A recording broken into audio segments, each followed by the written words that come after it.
ಓಂ ಶಾಂತಿ. ಸಂವಿಧಾನ ಯೂಟ್ಯೂಬ್ ಚಾನೆಲ್ನ ಎಲ್ಲ ಆತ್ಮೀಯ ಸಹೋದರ ಸಹೋದರಿಯರಿಗೆ ಇಂದಿನ ಸಂಚಿಕೆಗೆ ಸ್ವಾಗತ. ಯೋಗದ ಶಕ್ತಿ ಅಪಾರವಾಗಿದೆ. ಯೋಗದಿಂದ ಪ್ರತಿ ಮನಸ್ಸು ನಿರ್ಮಲವಾಗುತ್ತೆ. ಯೋಗದಿಂದ ಕರ್ಮದ ಶುದ್ಧಿ ಆಗುತ್ತೆ. ಯೋಗದಿಂದ ಜೀವನ ಉಜ್ವಲವಾಗುತ್ತೆ. ಯೋಗದ ಮಹಿಮೆ ಅನಂತವಾಗಿದೆ. ಯೋಗದಲ್ಲಿ ಪರಮಾನಂದವಿದೆ. ಇಂಥ ಪರಮಾನಂದವನ್ನ ನೀಡುವಂತಹ ಯೋಗ ಅಂದ್ರೆ ಏನು? ಯೋಗ ಮತ್ತು ಧ್ಯಾನ ಇವೆರಡು ಒಂದೇನಾ ಅಥವಾ ಬೇರೆ ಬೇರೆ ಆಗಿದೆಯಾ? ನಾವು ಧ್ಯಾನ ಮಾಡಬೇಕು ಅಂತಂದ್ರೆ ಏನೆಲ್ಲ ಅಡಚಣೆಗಳು ಬರ್ತವೆ, ಮತ್ತೆ ಅವುಗಳನ್ನು ಹೇಗೆ ನಿವಾರಣೆ ಮಾಡ್ಕೊಳ್ಳೋದು? ಯೋಗದ ಮಹತ್ವ ಏನಾಗಿದೆ? ಧ್ಯಾನ ಮಾಡೋದ್ರಿಂದ ಏನೆಲ್ಲ ಪ್ರಾಪ್ತಿಗಳಿದೆ? ಇದೆಲ್ಲದರ ವಿವರವನ್ನ ನಾವು ಇಂದಿನ ಸಂಚಿಕೆಯಲ್ಲಿ ತಿಳಿದುಕೊಳ್ಳೋಣ. ಯಾಕೆ ಇದರ ಬಗ್ಗೆ ತಿಳಿದುಕೊಳ್ಬೇಕಾಗಿದೆ? ಯಾವ ವಿಷಯದ ಬಗ್ಗೆ ಅಥವಾ ಯಾವುದರ ಮಹತ್ವವನ್ನ ನಾವು ತಿಳಿದುಕೊಳ್ತೇವೆ, ಅದಕ್ಕೋಸ್ಕರ ನಮ್ಮ ಜೀವನದಲ್ಲಿ ಸಮಯವನ್ನ ಮಾಡಿಕೊಳ್ತೇವೆ.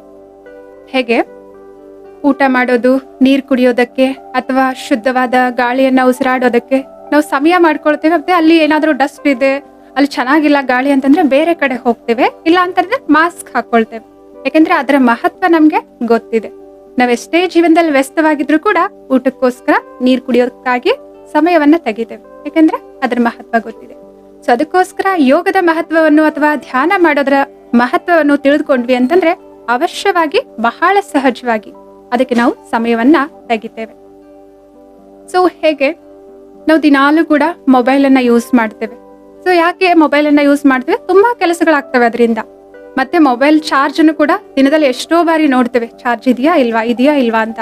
ಬೆಳಗ್ಗೆ ಎದ್ದ ಮೇಲೆ ಮೊದಲು ಮೊಬೈಲ್ ಚಾರ್ಜ್ ಇಡ್ತೇವೆ. ಮಲ್ಗೋಕ್ಕಿಂತ ಮುಂಚೆನೂ ಕೂಡ ಚಾರ್ಜ್ ಮಾಡ್ತೇವೆ. ಹೊರಗಡೆ ಎಲ್ಲಾದ್ರೂ ಹೋಗ್ಬೇಕಂತಂದ್ರೆ ಮೊಬೈಲ್ ಅಲ್ಲಿ ಚಾರ್ಜ್ ಇದೆಯಾ ಇಲ್ವಾ ಅಂತ ನೋಡ್ತೇವೆ. ಸೊ ಇಲ್ಲ ಅಂತಂದ್ರೆ ಚಾರ್ಜ್ ಇಡ್ತೇವೆ. ಮತ್ತೆ ನಮ್ ಜೊತೆನೂ ಪವರ್ ಬ್ಯಾಂಕ್ ಇಲ್ಲ ಚಾರ್ಜರ್ ಅನ್ನ ತಗೊಂಡು ಹೋಗ್ತೇವೆ. ಯಾಕೆಂತಂದ್ರೆ ಮತ್ತೆ ಎಲ್ಲಿ ಮಧ್ಯದಲ್ಲಿ ಚಾರ್ಜ್ ಮುಗಿದ್ಬಿಟ್ಟು ಸ್ವಿಚ್ ಆಫ್ ಆಗದೆ ಇರ್ಲಿ ಅಂತ ಹೇಳ್ಬಿಟ್ಟು. ಯಾಕೆ ಅಂತಂದ್ರೆ ದಿನದಲ್ಲಿ ಎಷ್ಟೋ ಕೆಲಸಗಳನ್ನ ಮೊಬೈಲ್ ಉಪಯೋಗ ಮಾಡ್ಕೊಂಡೇ ಮಾಡ್ತೇವೆ.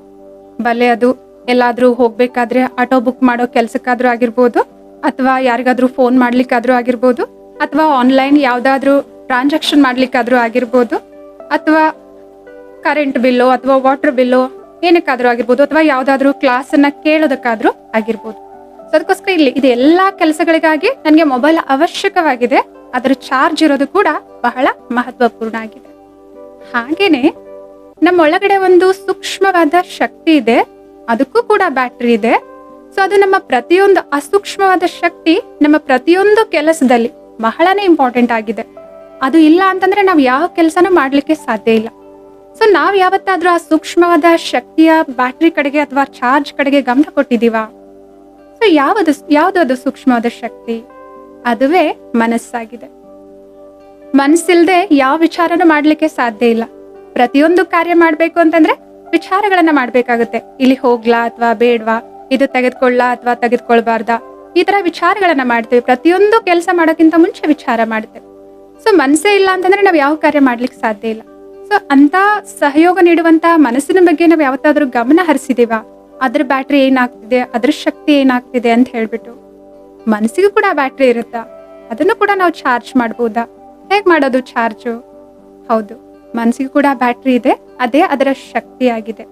ಸೊ ಮನಸ್ಸು ಕೆಲವೊಂದ್ಸಲ ಬೇಜಾರಾಗಿರುತ್ತೆ, ಅಥವಾ ಏನು ಸುಸ್ತಾಗಿರುತ್ತೆ, ಅಥವಾ ಭಾರ ಅನಿಸ್ತಿರುತ್ತೆ, ಅಥವಾ ಒಂಥರ ಹೆವಿ ಅನಿಸ್ತಿರುತ್ತೆ. ಅದೆಲ್ಲ ಏನ್ ಸಿಗ್ನಲ್, ಅದ್ರದ್ದೆಲ್ಲ ಏನ್ ಅಲರ್ಟ್ ಕೊಡ್ತಾ ಇದೆ? ನಂಗೆ ಸುಸ್ತಾಗಿದೆ, ನನ್ಗೆ ವಿಶ್ರಾಂತಿ ಬೇಕು, ನನ್ಗೆ ಶಕ್ತಿ ಬೇಕಾಗಿದೆ, ಇವಾಗ ನಾನು ಇದನ್ನ ಮಾಡ್ಲಿಕ್ಕೆ ರೆಡಿ ಇಲ್ಲ ಅಂತ ಅಲರ್ಟ್ ಕೊಡ್ತಾ ಇದೆ.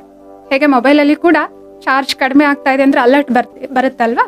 30% ರಿಮೈನಿಂಗ್, 5% ರಿಮೈನಿಂಗ್ ಅಂತ ಅಲರ್ಟ್ ಕೊಟ್ಟು ಹೇಳ್ತಾ ಇರುತ್ತೆ. ಅದು ಅದ್ರ ಭಾಷೆಯಲ್ಲಿ ನನ್ನ ಶಕ್ತಿ ಕಡಿಮೆ ಆಗಿದೆ, ನನಗೆ ಚಾರ್ಜ್ ಮಾಡಿ ಅಂತ ಹೇಳ್ಬಿಟ್ಟು. ಹಾಗೇನೆ ಮನಸ್ಸು ಕೂಡ ಹೇಳ್ತಾ ಇರುತ್ತೆ ಅದ್ರ ಭಾಷೆಯಲ್ಲಿ, ನಂಗೆ ಸುಸ್ತು ಅನಿಸ್ತಿದೆ, ನಂಗೆ ಟಯರ್ಡ್ ಅನಿಸ್ತಿದೆ, ನನ್ಗೆ ಇದರಲ್ಲಿ ಆಸಕ್ತಿ ಬರ್ತಾ ಇಲ್ಲ, ನನ್ನ ಮನಸ್ಸು ಭಾರ ಅನಿಸ್ತಿದೆ. ಇದೆಲ್ಲ ಮನಸ್ಸಿನ ಅಲರ್ಟ್ ಆಗಿದೆ. ಸೊ ನಾವಿದನ್ನ ಅರ್ಥ ಮಾಡಿಕೊಳ್ಳದೆ ಹೆವಿ ಆಗಿರೋ, ಭಾರ ಆಗಿರೋ ಮನಸ್ಸನ್ನ, ಬೇಜಾರಲ್ಲಿರುವಂತ ಮನಸ್ಸನ್ನ, ದುಃಖಿಯಾಗಿರುವ ಮನಸ್ಸನ್ನ ಎಳೆದುಕೊಂಡು ಎಲ್ಲಾ ಕೆಲಸದಲ್ಲಿ ತೊಡಗಿಸ್ತಿರ್ತೀವಿ. ಇದರಿಂದ ಏನಾಗುತ್ತೆ? ಅರ್ಧ ಗಂಟೆಯಲ್ಲಿ ಮುಗಿಬೇಕಾಗಿರೋ ಕೆಲಸ 2 ಗಂಟೆ ಆದ್ರೂ ಮುಗಿತಿರಲ್ಲ, ಅಥವಾ ಆ ಕೆಲಸವನ್ನ ನಾವು ಸರಿಯಾದ ರೀತಿಯಲ್ಲಿ ಮಾಡೋದಿಲ್ಲ. ಯಾಕಂದ್ರೆ ಮನಸ್ಸಿಲ್ಲ ಅಲ್ವಾ, ಮನಸ್ಸಿಗೆ ಅಷ್ಟೊಂದು ಇಂಟ್ರೆಸ್ಟ್ ಇಲ್ಲ ಅದರಲ್ಲಿ. ಸೊ ಮತ್ತೆ ಏನಾಗುತ್ತೆ, ಕೆಲವೊಂದ್ಸಲ ಮಾಡಿರೋ ಕೆಲಸನು ಸರಿಯಾದ ರೀತಿಯಲ್ಲಿ ಸಫಲ ಆಗೋದಿಲ್ಲ. ಸೊ ಹಾಗಿದ್ರೆ ಏನ್ ಮಾಡ್ಬೇಕು ಇದಕ್ಕೋಸ್ಕರ? ಇದನ್ನು ಕೂಡ ಚಾರ್ಜ್ ಮಾಡ್ಬೇಕು. ಹೇಗ್ ಮಾಡೋದು ಚಾರ್ಜ್? ಅದಕ್ಕೋಸ್ಕರ ಧ್ಯಾನ ಮಾಡ್ಬೇಕು. ಧ್ಯಾನ ಹೇಗ್ ಮಾಡೋದು? ಧ್ಯಾನ ಅಂದ್ರೆ ಏನು? ಧ್ಯಾನ ಅಂತಂದ್ರೆ ಇದು ಒಂದು ಅಭ್ಯಾಸ ಆಗಿದೆ. ಇದಕ್ಕೆ ಆಧ್ಯಾತ್ಮಿಕ ಅಭ್ಯಾಸ ಅಂತ ಹೇಳ್ತಾರೆ. ಸೊ ಯಾವ್ದ್ರ ಅಭ್ಯಾಸ?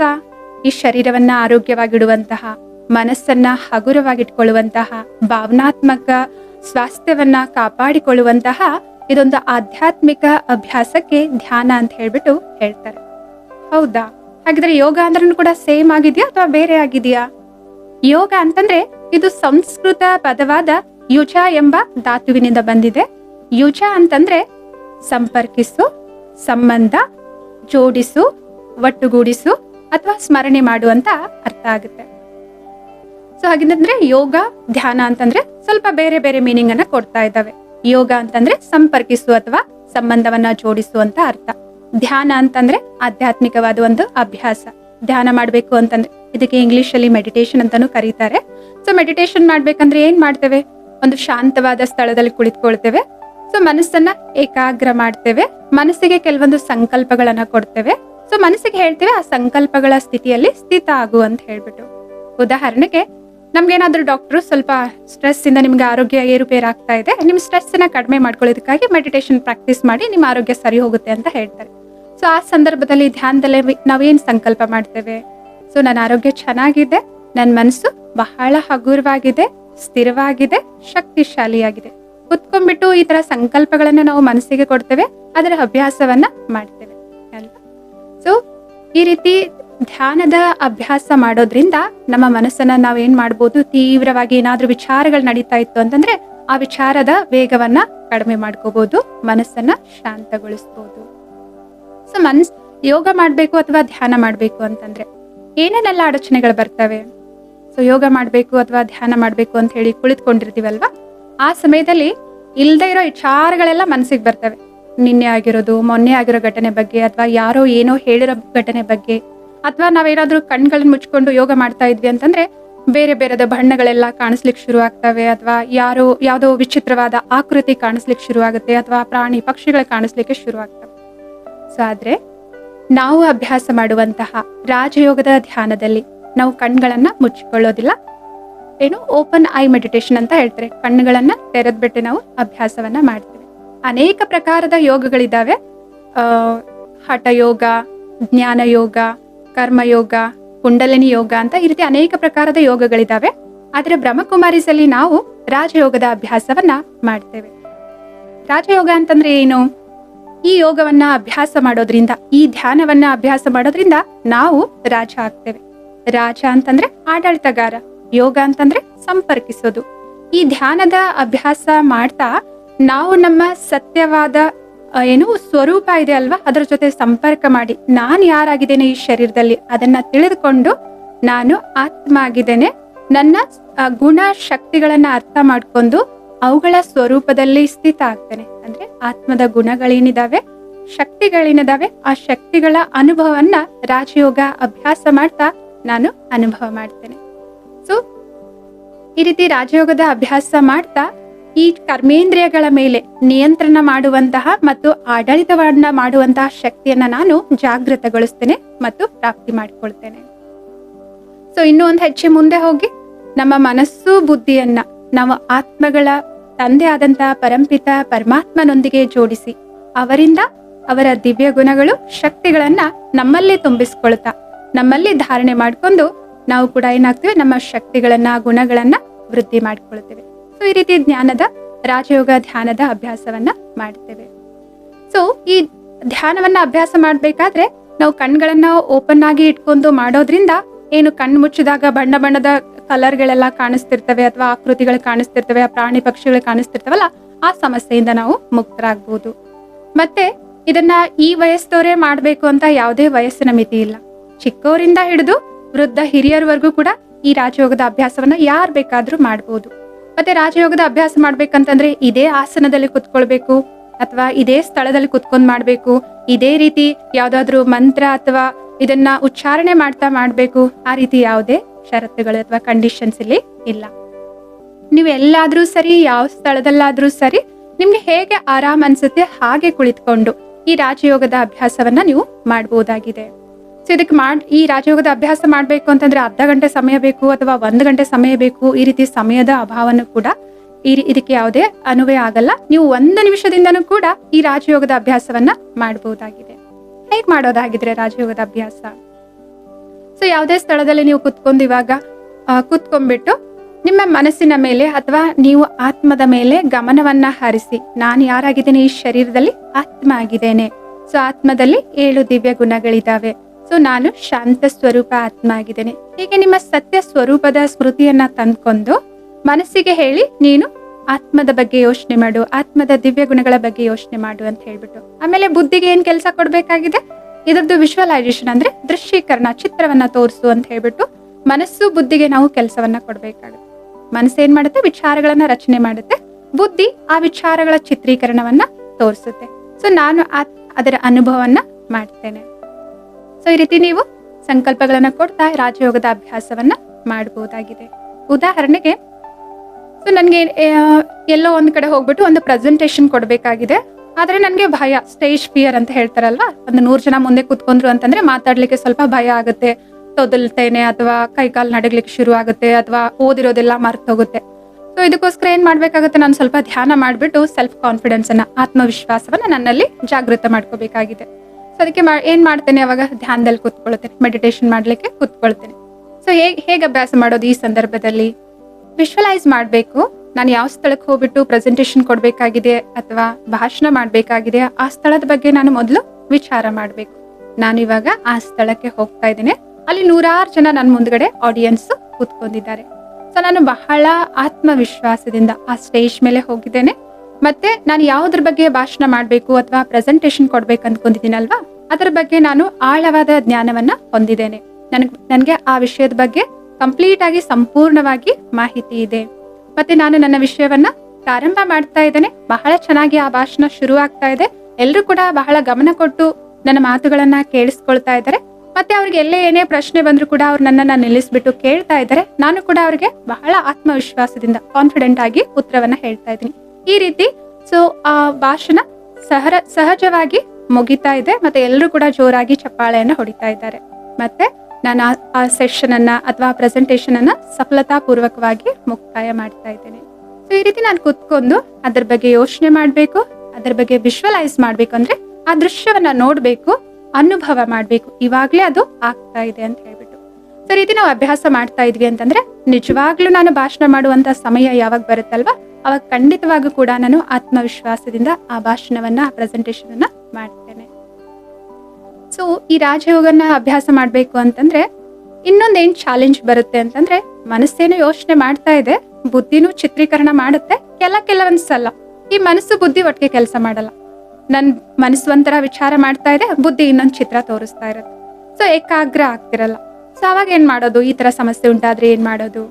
ಅದಕ್ಕೂ ಕೂಡ ಯುಕ್ತಿಯನ್ನ ಹುಡುಕ್ಬೇಕಾಗಿದೆ. ಹೇಗೆ? ಮನೆಯಲ್ಲಿ ಚಿಕ್ಕ ಮಕ್ಕಳು ಇರ್ತಾರೆ ಅಂತಂದ್ರೆ ಅವ್ರಿಗೆ ಮನೆಯಲ್ಲಿ ಕೂರಿಸ್ಬಿಟ್ಟು ಈ ಜಾಗದಲ್ಲಿ ಕೂತ್ಕೊಂಡು ಆಟ ಆಡುವಂತ ಆಟಿಕೆ ಸಾಮಾನನ್ನ ಅವ್ರಗಳಿಗೆ ಕೊಡ್ತೇವೆ. ಅವ್ರು ಆಟ ಆಡ್ತಿರ್ತಾರೆ, ನಾವು ಬೇರೆ ಕೆಲಸ ಮಾಡ್ತಿರ್ತೇವೆ. ಆದ್ರೆ ಮಕ್ಕಳಿಗೆ ಹೊರಗಡೆ ಹೋಗೋದಂದ್ರೆ ಇಷ್ಟ ಅಲ್ವಾ? ಏನಾದ್ರೂ ಯಾವ್ದಾದ್ರು ವಾಹನ ಚಲಿಸ್ತಾ ಇದೆ ಅಂತಂದ್ರೆ ಅಥವಾ ಯಾವ್ದಾದ್ರು ಪ್ರಾಣಿ ಹೋಗ್ತಾ ಇದೆ ಅಂತಂದ್ರೆ ಏನ್ ಮಾಡ್ತಾರೆ ಮಕ್ಕಳು? ಹೊರಗಡೆ ಹೋಗ್ಲಿಕ್ಕೆ ಇಚ್ಛೆ ಪಡ್ತಾರೆ, ಹೋಗ್ತಿರ್ತಾರೆ. ಸೊ ನಾವು ಮಗು ಹೊರಗಡೆ ಹೋಗಿದೆ ಅಂತ ನೋಡ್ಬಿಟ್ಟು ಏನ್ ಮಾಡ್ತೀವಿ? ಮತ್ತೆ ಆ ಮಗುವನ್ನ ಕರ್ಕೊಂಡ್ ಬಂದ್ಬಿಟ್ಟು ಅವ್ರಿಗೆ ಹೇಳ್ತೀವಿ, ಇಲ್ಲೇ ಆಟ ಆಡು, ಹೊರಗಡೆ ಹೋಗ್ಬೇಡ ಅಂತ. ಮತ್ತೆ ಬೇರೆ ಆಟಿಕೆ ಸಾಮಾನುಗಳನ್ನ ಕೊಟ್ಬಿಟ್ಟು ಮತ್ತೆ ಕೂರಿಸ್ತೇವೆ. ಮತ್ತೆ ನಾವು ನಮ್ ಕೆಲಸದಲ್ಲಿ ವ್ಯಸ್ತ ಆದ್ವಿ ಅಂತಂದ್ರೆ ಮತ್ತೆ ಮಗು ಏನ್ ಮಾಡುತ್ತೆ? ಮತ್ತೆ ಹೊರಗಡೆ ಹೋಗ್ತಾ ಇರುತ್ತೆ. ಮತ್ತೆ ನೋಡಿದ್ವಿ ಅಂದ್ರೆ ಮತ್ತೆ ಹೋಗಿ ಕರ್ಕೊಂಡ್ಬಂದು ಮತ್ತೆ ಕೂರಿಸ್ತೇವೆ ಅವ್ರನ್ನ. ಯಾಕಂದ್ರೆ ನಮ್ಗೆ ಗೊತ್ತಿದೆ ಆ ಮಗುವಿಗೆ ಅಷ್ಟೊಂದು ಜ್ಞಾನ ಇಲ್ಲ, ಹೊರಗಡೆ ಹೋಗ್ಬಾರ್ದು, ಗಲೀಜಿದೆ, ಇಲ್ಲೇ ಒಳಗಡೆ ಆಟ ಆಡ್ಬೇಕು ಅಂತ ಗೊತ್ತಿಲ್ಲ ಅದಕ್ಕೆ. ಸೊ ಅದಕ್ಕೋಸ್ಕರ ನಾವು ಬಹಳ ತಾಳ್ಮೆಯಿಂದ ಪ್ರತಿ ಸಲಾನು ಬಹಳ ಪ್ರೀತಿಯಿಂದ ಮಗುವನ್ನ ಒಳಗಡೆ ಕರ್ಕೊಂಡ್ ಬರ್ತೇವೆ, ಮತ್ತೆ ಅವ್ರಿಗೆ ಹೇಳ್ತಿರ್ತೇವೆ. ಹಾಗೇನೆ ನಮ್ಮ ಮನಸ್ಸಿಗೆ ಗೊತ್ತಿಲ್ಲ ಯಾವ್ದ್ರ ಬಗ್ಗೆ ಯೋಚನೆ ಮಾಡ್ಬೇಕು, ಯಾವ್ದ್ರ ಬಗ್ಗೆ ಯೋಚನೆ ಮಾಡಬಾರ್ದು ಅಂತ. ಅದಕ್ಕೇನ್ ಇಲ್ಲಿವರೆಗೂ ಅಭ್ಯಾಸ ಇದೆಯಲ್ವಾ, ಹಿಂದೆ ಆಗಿರೋದನ್ನ ಅಥವಾ ಮುಂದಿನ ಬಗ್ಗೆ ಅಥವಾ ಇವ್ರ ಬಗ್ಗೆ ಅವ್ರ ಬಗ್ಗೆ ಯೋಚನೆ ಮಾಡೋದು. ಧ್ಯಾನದಲ್ಲಿ ಕೂತಾಗ ಕೂಡ ಅದೇನ್ ಮಾಡುತ್ತೆ? ಅವ್ರ ಹೇಳಿರೋ ಮಾತು ನೆನಪಿಗೆ ಬರುತ್ತೆ. ಅಥವಾ ಈ ಧ್ಯಾನ ಆದ್ಮೇಲೆ ನಾನು ಏನ್ ಕೆಲಸ ಮಾಡ್ಬೇಕು ಅನ್ಕೋತಿದ್ದೀನಲ್ವಾ, ಅದ್ರ ಬಗ್ಗೆ ಯೋಚನೆ ಮಾಡುತ್ತೆ. ಅಥವಾ ನಿನ್ನೆ ಬಗ್ಗೆ ಏನೋ ಯೋಚನೆ ಮಾಡ್ತಿರುತ್ತೆ. ಸೊ ಅವಾಗ ಏನ್ ಮಾಡ್ಬೇಕಾಗಿದೆ? ಮನಸ್ಸಿಗೆ ಕೂಡ ಏನ್ ಮಾಡ್ಬೇಕು? ಅಲ್ಲಿಂದ ಅದಕ್ಕೆ ಹೇಳ್ಬಿಟ್ಟು ತಿಳಿಸ್ಬಿಟ್ಟು ಕರ್ಕೊಂಡ್ಬರ್ಬೇಕಾಗಿದೆ. ಸರಿ, ಇವಾಗ ಧ್ಯಾನ ಮಾಡೋಣ, ಅದು ನಿನ್ನೆ ಆಗಿ ಹೋಗಿರೋ ಮಾತು ಅದನ್ನ ಅಲ್ಲೇ ಬಿಡು, ಅದ್ರ ಬಗ್ಗೆ ಆಮೇಲೆ ನೋಡ್ಕೊಳ್ಳೋಣ. ಅಥವಾ ಅದೇನಾದ್ರೂ ಭವಿಷ್ಯದ ಬಗ್ಗೆ ಯೋಚನೆ ಮಾಡ್ತಾ ಇದೆ ಅಂತಂದ್ರೆ ಅದಕ್ಕೆ ಹೇಳೋಣಂತೆ, ಅದು ಭವಿಷ್ಯದ ಬಗ್ಗೆ ನಾನು ಆಮೇಲೆ ಯೋಚನೆ ಮಾಡ್ತೇನೆ, ಇವಾಗ ನಾವು ಧ್ಯಾನ ಮಾಡೋಣ. ಈ ರೀತಿ ಬಹಳ ಪ್ರೀತಿಯಿಂದ ಮನಸ್ಸು ಬುದ್ಧಿಯನ್ನ ತಂದು ಏಕಾಗ್ರ ಮಾಡಿ ಧ್ಯಾನವನ್ನ ನಾವು ಮಾಡಬೇಕಾಗಿದೆ. ಸೊ ಧ್ಯಾನದಲ್ಲಿ ಬರುವಂತ ಅಥವಾ ಕೆಲವೊಂದ್ಸಲ ಏನಾಗುತ್ತೆ, ಮೊದಲೆಲ್ಲ ಈ ತರದ ವಿಚಾರಗಳು ಬರ್ತಾ ಇರಲ್ಲ, ಧ್ಯಾನದಲ್ಲಿ ಕುತ್ಕೊಂಡಾಗ್ಲೇ ನಕಾರಾತ್ಮಕ ವ್ಯರ್ಥ ವಿಚಾರಗಳು ಬರ್ಲಿಕ್ಕೆ ಶುರು ಆಗುತ್ತೆ. ಅವಾಗ್ಲೂ ಕೂಡ ನೀವು ಮನಸ್ಸಿನ ಜೊತೆಗೆ ಮಾತನಾಡಿ ಆ ವಿಚಾರಗಳಿಂದ ಮನಸ್ಸನ್ನ ಬಿಡಿಸ್ಬಿಟ್ಟು, ಸೊ ಈಗ ಧ್ಯಾನ ಮಾಡುವಂತ ಸಮಯ ಆಗಿದೆ, ಇವಾಗ ಇದನ್ನ ಮಾಡೋಣ, ಆಮೇಲೆ ಅದರ ಬಗ್ಗೆ ವಿಚಾರ ಮಾಡೋಣ, ಈ ರೀತಿ ಮನಸ್ಸಿಗೆ ತಿಳಿ ಹೇಳ್ಬಿಟ್ಟು ಧ್ಯಾನದಲ್ಲಿ ಮನಸ್ಸು ಬುದ್ಧಿಯನ್ನ ತೊಡಗಿಸ್ಬೇಕಾಗಿದೆ. ಸೊ ಹಾಗಿದ್ರೆ ಧ್ಯಾನ ಮಾಡ್ಬೇಕು ಅಂತಂದ್ರೆ ಯಾರೆಲ್ಲ ಮಾಡ್ಬೋದು ಇದನ್ನ ಚಿಕ್ಕವರಿಂದ ಹಿಡಿದು ಹಿರಿಯರ್ವರೆಗೂ ಮಾಡ್ಬೋದು. ಮೊದಲೇ ಹೇಳ್ದ ಹಾಗೆ ಚಿಕ್ಕವ್ರಿಗೆ ಏನ್ ಅವಶ್ಯಕತೆ ಇದೆ ಧ್ಯಾನ ಮಾಡೋದು? ಇಂದಿನ ವರ್ತಮಾನದ ಸಮಯದಲ್ಲಿ ನಮ್ಮ ಏನೆಲ್ಲ ಶಿಕ್ಷಣದ ವ್ಯವಸ್ಥೆ ಇದೆ, ಒಂದಾದ್ಮೇಲೆ ಒಂದು, ಸ್ಕೂಲ್ ಆದ್ಮೇಲೆ ಟ್ಯೂಷನ್ ಆದ್ಮೇಲೆ ಮತ್ತೆ ಎಕ್ಸ್ಟ್ರಾ ಕರಿಕ್ಯುಲಮ್ಸ್ ಅಂತ ಹೇಳ್ಬಿಟ್ಟು ಅವ್ರಿಗೆ ಮ್ಯೂಸಿಕ್ ಕ್ಲಾಸ್ ಸೇರಿಸಿರ್ತಾರೆ, ಅಥವಾ ಸ್ವಿಮ್ಮಿಂಗ್ ಕ್ಲಾಸ್ ಸೇರಿಸಿರ್ತಾರೆ, ಅಥವಾ ಬೇರೆ ಯಾವ್ದೋ ಕ್ಲಾಸ್ಗಳನ್ನ ಸೇರಿಸಿರ್ತಾರೆ. ಇಡೀ ದಿನದಲ್ಲಿ ಆ ಮಗು ಒಂದಾದ್ಮೇಲೆ ಒಂದು ಕ್ಲಾಸ್ ಹೋಗ್ಬೇಕು, ಇನ್ನೊಂದಾದ್ಮೇಲೆ ಇನ್ನೊಂದು ಕ್ಲಾಸಿಗೆ ಹೋಗ್ಬೇಕು, ಅದೆಲ್ಲ ಹೋಮ್ವರ್ಕ್ ಗಳನ್ನ ಮಾಡ್ಬೇಕು. ಸೊ ಅದಕ್ಕೂ ಕೂಡ ಒತ್ತಡ ಆಗುತ್ತೆ. ಮಗು ಆಗಿರ್ಬೋದು, ಅಥವಾ ಹೈಸ್ಕೂಲ್ ಹೋಗುವಂತ ಸ್ಟೂಡೆಂಟ್ಸೇ ಆಗಿರ್ಬೋದು, ಕಾಲೇಜ್ಗೆ ಹೋಗುವಂತ ವಿದ್ಯಾರ್ಥಿಗಳೇ ಆಗಿರ್ಬೋದು, ಅವ್ರಿಗೂ ಕೂಡ ವಿದ್ಯೆದು ಅಥವಾ ಎಕ್ಸ್ಟ್ರಾ ಏನೆಲ್ಲ ಮಾಡ್ತಾ ಇದಾರೆ ಅದ್ರದ್ದು ಕೂಡ ಅವ್ರಿಗೆ ಒತ್ತಡ ಆಗ್ತಿರುತ್ತೆ, ಮನಸ್ಸಿನ ಮೇಲೆ ಸ್ಟ್ರೆಸ್ ಆಗ್ತಿರುತ್ತೆ, ಅಥವಾ ಒಂದೊಂದ್ಸಲ ಎಕ್ಸಾಮ್ಸ್ದು ಫಿಯರ್, ಭಯ ಇರುತ್ತೆ. ಒಂದೊಂದ್ಸಲ ಅವ್ರಿಗೆ ಎಲ್ಲಾ ಮಕ್ಕಳ ಜೊತೆ ಬೆರೀಲಿಕ್ಕೆ ಒಂಥರ ಸಂಕೋಚದ ಭಾವನೆ ಇರುತ್ತೆ. ಸೊ ಇದೆಲ್ಲ ಸಮಸ್ಯೆ, ಇವೆಲ್ಲಾನು ಕೂಡ ಆಂತರಿಕವಾದ ಸಮಸ್ಯೆಗಳು, ಮನಸ್ಸಿನ ಸಮಸ್ಯೆಗಳು. ಸೊ ಚಿಕ್ಕ ವಯಸ್ಸಿನವ್ರಿಗೂ ಕೂಡ ನಾವು ಧ್ಯಾನ ಮಾಡೋದು ಹೇಗೆ ಅಂತ ಹೇಳ್ಕೊಟ್ವಿ. ಏನು ಮನಸ್ಸಿಗೆ ಸ್ಟ್ರೆಸ್ ಆದ್ರೆ, ಭಯ ಆದ್ರೆ ಅದನ್ನ ಹೇಗೆ ಧ್ಯಾನ ಮಾಡ್ಬಿಟ್ಟು ಮೆಡಿಟೇಷನ್ ಮಾಡ್ಬಿಟ್ಟು ಅದರಿಂದ ಮುಕ್ತ ಆಗ್ಬೇಕು ಅಂತ ನಾವು ಅವರಿಗೆ ಅರಿವು ಮೂಡಿಸಿದ್ವಿ ಅಂತಂದ್ರೆ ಅವರಿಗೆ ಅವರ ವಯಸ್ಸಿನಲ್ಲಿ ಆಗುವಂತಹ ಮಾನಸಿಕ ಹಿಂಸೆಗಳಿಂದ ಅವರು ಕೂಡ ಏನಾಗ್ಬೋದು, ಮುಕ್ತರಾಗ್ಬೋದು. ಸೊ ಅವರು ಕೂಡ ಸಮಯವನ್ನ ಸರಿಯಾದ ರೀತಿಯಲ್ಲಿ ನಿಭಾಯಿಸಬಹುದು. ಮತ್ತೆ ಆ ಎಕ್ಸಾಮ್ಸ್ ಫಿಯರ್ ಏನಿದೆ ಅಥವಾ ಬೇರೆ ಏನೆಲ್ಲ ಸಮಸ್ಯೆಗಳಿದೆ ಮನಸ್ಸಿನ ರಿಲೇಟೆಡ್, ಅದನ್ನು ಕೂಡ ಅವರು ಅದರಿಂದ ಮುಕ್ತರಾಗಬಹುದಾಗಿದೆ. ಮತ್ತೆ ಯುವ ಜನತೆಗೆ ಕೂಡ ಈ ಮೆಡಿಟೇಷನ್ ತುಂಬಾ ಅವಶ್ಯಕವಾಗಿದೆ. ಯಾಕೆ ಅಂತಂದ್ರೆ ವರ್ತಮಾನದಲ್ಲಿ ಯುವ ಜನತೆ ಏನ್ ಮಾಡ್ತಾರೆ, ಬಹಳಷ್ಟು ಬೇರೆ ಬೇರೆ ಜವಾಬ್ದಾರಿಗಳನ್ನ ತೆಗೆದುಕೊಂಡಿರ್ತಾರೆ. ಕೇವಲ ಒಂದು ಜವಾಬ್ದಾರಿ ಇರೋದಿಲ್ಲ ಅವ್ರಿಗೆ. ಒಂದು ಕೆಲಸ ಮಾಡ್ತಾ ಇದ್ದಾರೆ ಅಂತಂದ್ರೆ ಸೈಡಿಗೆ ಇನ್ನೇನಾದ್ರೂ ಪೋಸ್ಟ್ ಗ್ರಾಜುಯೇಷನ್ ಮಾಡೋಣ ಅಂತ ಓದ್ತಾ ಇರ್ತಾರೆ. ಹಾಗೆ ಇಲ್ಲ ಇನ್ನೊಂದು ಏನಾದ್ರೂ ಕೋರ್ಸ್ ಮಾಡೋಣ, ಇದಕ್ಕೆ ಸ್ಕೋಪ್ ಇರುತ್ತೆ ನೆಕ್ಸ್ಟ್ ಅಂತ ಹೇಳ್ಬಿಟ್ಟು ಬೇರೆ ಏನಾದ್ರೂ ಡಿಗ್ರಿ ಅಥವಾ ಸರ್ಟಿಫಿಕೇಟ್ ಮಾಡೋದಕ್ಕೋಸ್ಕರ ಓದ್ತಿರ್ತಾರೆ. ಅವ್ರ ಪ್ರೊಫೆಷನಲ್ ಲೈಫ್, ಉದ್ಯೋಗ ಎಲ್ಲಿ ಮಾಡ್ತಿರ್ತಾರೆ ಅಲ್ಲಿದ್ರ ಜವಾಬ್ದಾರಿಗಳು ಕೂಡ ಇರ್ತವೆ, ವೈಯಕ್ತಿಕ ಜೀವನದ ಜವಾಬ್ದಾರಿಗಳು ಕೂಡ ಇರ್ತವೆ. ಈ ರೀತಿ ಅನೇಕ ಜವಾಬ್ದಾರಿಗಳೆಲ್ಲ ಅವ್ರು ಇರ್ತಾರೆ. ಸೊ ಕೆಲವೊಂದ್ಸಲ ಅವ್ರಿಗೆ ಗೊಂದಲ ಆಗ್ತಿರುತ್ತೆ, ಕೆಲವೊಂದ್ಸಲ ಭವಿಷ್ಯವನ್ನ ಯೋಚನೆ ಮಾಡಿ ಭಯ ಆಗ್ತಿರುತ್ತೆ, ಕೆಲವೊಂದ್ಸಲ ಏನ್ ಮಾಡ್ಬೇಕು ಅಂತ ನಿರ್ಣಯ ತಗೊಳಿಕ್ಕೆ ಅರ್ಥ ಆಗ್ತಿರೋದು, ಕೆಲವೊಂದ್ಸಲ ಈ ಜವಾಬ್ದಾರಿಗಳ ಮಧ್ಯೆ ಅವರು ಸುಸ್ತಾಗ್ಬಿಟ್ಟಿರ್ತಾರೆ. ಸೊ ಅವಾಗ್ಲೂ ಕೂಡ ಅವರಿಗೆ ಮಾನಸಿಕವಾಗಿ, ಭಾವನಾತ್ಮಕವಾಗಿ, ಶಾರೀರಿಕವಾಗಿ ಅವರು ಹಗುರತೆಯ ಅನುಭವ ಮಾಡಬೇಕು, ಶಕ್ತಿಶಾಲಿಯ ಅನುಭವ ಮಾಡಬೇಕು ಅಂತಂದ್ರೆ ಅವರು ಕೂಡ ಈ ಧ್ಯಾನವನ್ನ ಅಭ್ಯಾಸ ಮಾಡಿ ಇದರ ಲಾಭವನ್ನ ತೆಗೆದುಕೊಂಡು ಅವರ ಎಲ್ಲಾ ಜವಾಬ್ದಾರಿಗಳನ್ನ ಬಹಳ ಅಚ್ಚುಕಟ್ಟಾಗಿ ನಿಭಾಯಿಸಬಹುದಾಗಿದೆ. ಹಾಗಿದ್ರೆ ಹಿರಿಯರಿಗೆ ಏನ್ ಅವಶ್ಯಕತೆ ಇದೆ? ಜೀವನ ಎಲ್ಲಾ ಜವಾಬ್ದಾರಿಗಳನ್ನ ಅವ್ರು ಮುಗಿಸಿರ್ತಾರಲ್ವಾ, ಇವಾಗ ಏನ್ ಮಾಡ್ಬೇಕಾಗಿದೆ ಅವರು ಧ್ಯಾನವನ್ನ ಅಭ್ಯಾಸ ಮಾಡಿ? ಸೊ ವಯಸ್ಸು ಆದಂತೆ ಯಾವುದೋ ಒಂದು ಕಾರಣಗಳಿಂದ ಪಾಪ ಅವರು ಪರಿವಾರದವರೆಲ್ಲ ಬೇರೆ ಬೇರೆ ಕಡೆ ಇರ್ತಾರೆ. ಬಲೆ ಮಕ್ಕಳೆಲ್ಲ ವಿದೇಶಕ್ಕೆ ಹೋಗಿರ್ಬೋದು, ಅಥವಾ ಬೇರೆ ಬೇರೆ ಕೆಲಸದ ಉದ್ಯೋಗದ ಕಾರಣದಿಂದ ಅಥವಾ ಎಜುಕೇಶನ್ ಕಲಿಯೋದಕ್ಕಾಗಿ ಬೇರೆ ಬೇರೆ ಕಡೆ ಇರ್ಬೋದು, ಅವರು ಒಂಟಿಯಾಗಿರ್ಬೋದು ಮನೆಯಲ್ಲಿ. ಸೊ ವಯಸ್ಸಾದಂತೆ ಅವರಿಗೆ ಆ ಒಂಟಿತನದ ನೋವು ಕಾಡ್ತಾ ಇರುತ್ತೆ ಅಲ್ವಾ. ಮತ್ತೆ ವಯಸ್ಸಾದಂತೆ ಈ ರೋಗ ರುಜಿನಗಳು, ಹೊಸ ಹೊಸ ರೋಗಗಳೇನೆಲ್ಲ ಬರ್ತಾ ಇದೆ ಅದ್ರ ಕಡೆ ಕೆಲವೊಂದ್ಸಲ ಭಯ ಆಗ್ತಿರ್ಬೋದು, ಅಥವಾ ಮೃತ್ಯುವಿನ ಭಯ ಕೆಲವೊಬ್ಬರಿಗೆ ಕಾಡ್ತಿರುತ್ತೆ. ಸೊ ಧ್ಯಾನವನ್ನ, ಈ ರಾಜಯೋಗದ ಅಭ್ಯಾಸವನ್ನ ನಾವು ತಿಳಿದುಕೊಳ್ಳೋದ್ರಿಂದ ಇದರಲ್ಲಿ ನಾನು ವಾಸ್ತವಿಕವಾಗಿ ಆತ್ಮ ಆಗಿದ್ದೇನೆ, ಈ ಶರೀರ ಅಲ್ಲ. ಸಾವು ಅಂತಂದ್ರೆ ಈ ಶರೀರಕ್ಕೆ ಬರುತ್ತೆ ಹೊರತು ಆತ್ಮ ಅಜರ ಆಗಿದೆ, ಅಮರ ಆಗಿದೆ, ಅವಿನಾಶಿಯಾಗಿದೆ. ಸೊ ಏಕಾಂಗಿತನ ಅನ್ನೋದು ನನ್ನ ಮನಸ್ಸಿನ ಒಳಗಡೆ ಇದೆ. ಸೊ ನನ್ನ ಜೊತೆಯಲ್ಲಿ ಇರ್ಬೇಕು ಅಂದ್ರೆ ನನ್ನ ಪರಿವಾರದವ್ರೆ ಅಂತಲ್ಲ, ನನ್ನ ಸುತ್ತಮುತ್ತಲು ಇರೋರ ಜೊತೆನೂ ಕೂಡ ನಾನು ಸಮಯವನ್ನ ಕಳಿಬಹುದಾಗಿದೆ.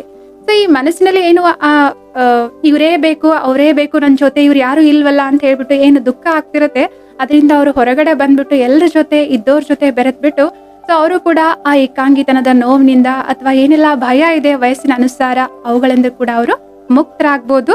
ಮತ್ತು ಒಂದು ಶಾಂತಿಯ, ನೆಮ್ಮದಿಯ ಜೀವನವನ್ನು ಅವರು ಕೂಡ ಈ ಧ್ಯಾನದಿಂದ ಪಡೆದುಕೊಳ್ಬಹುದಾಗಿದೆ, ಅನುಭವ ಮಾಡಬಹುದಾಗಿದೆ. ಹಾಗಿದ್ರೆ ಧ್ಯಾನ ಮಾಡೋದ್ರಿಂದ ಏನೆಲ್ಲ ಪ್ರಯೋಜನ ಇದೆ, ಎಲ್ಲರಿಗೂ ಸಾರ್ವತ್ರಿಕವಾಗಿ ವಯಸ್ಸಿನ ಅನುಗುಣ ಬಿಟ್ಟು ಬೇರೆ ರೀತಿಯಿಂದನೂ ಏನೆಲ್ಲ ಪ್ರಾಪ್ತಿಗಳಿದ್ದಾವೆ.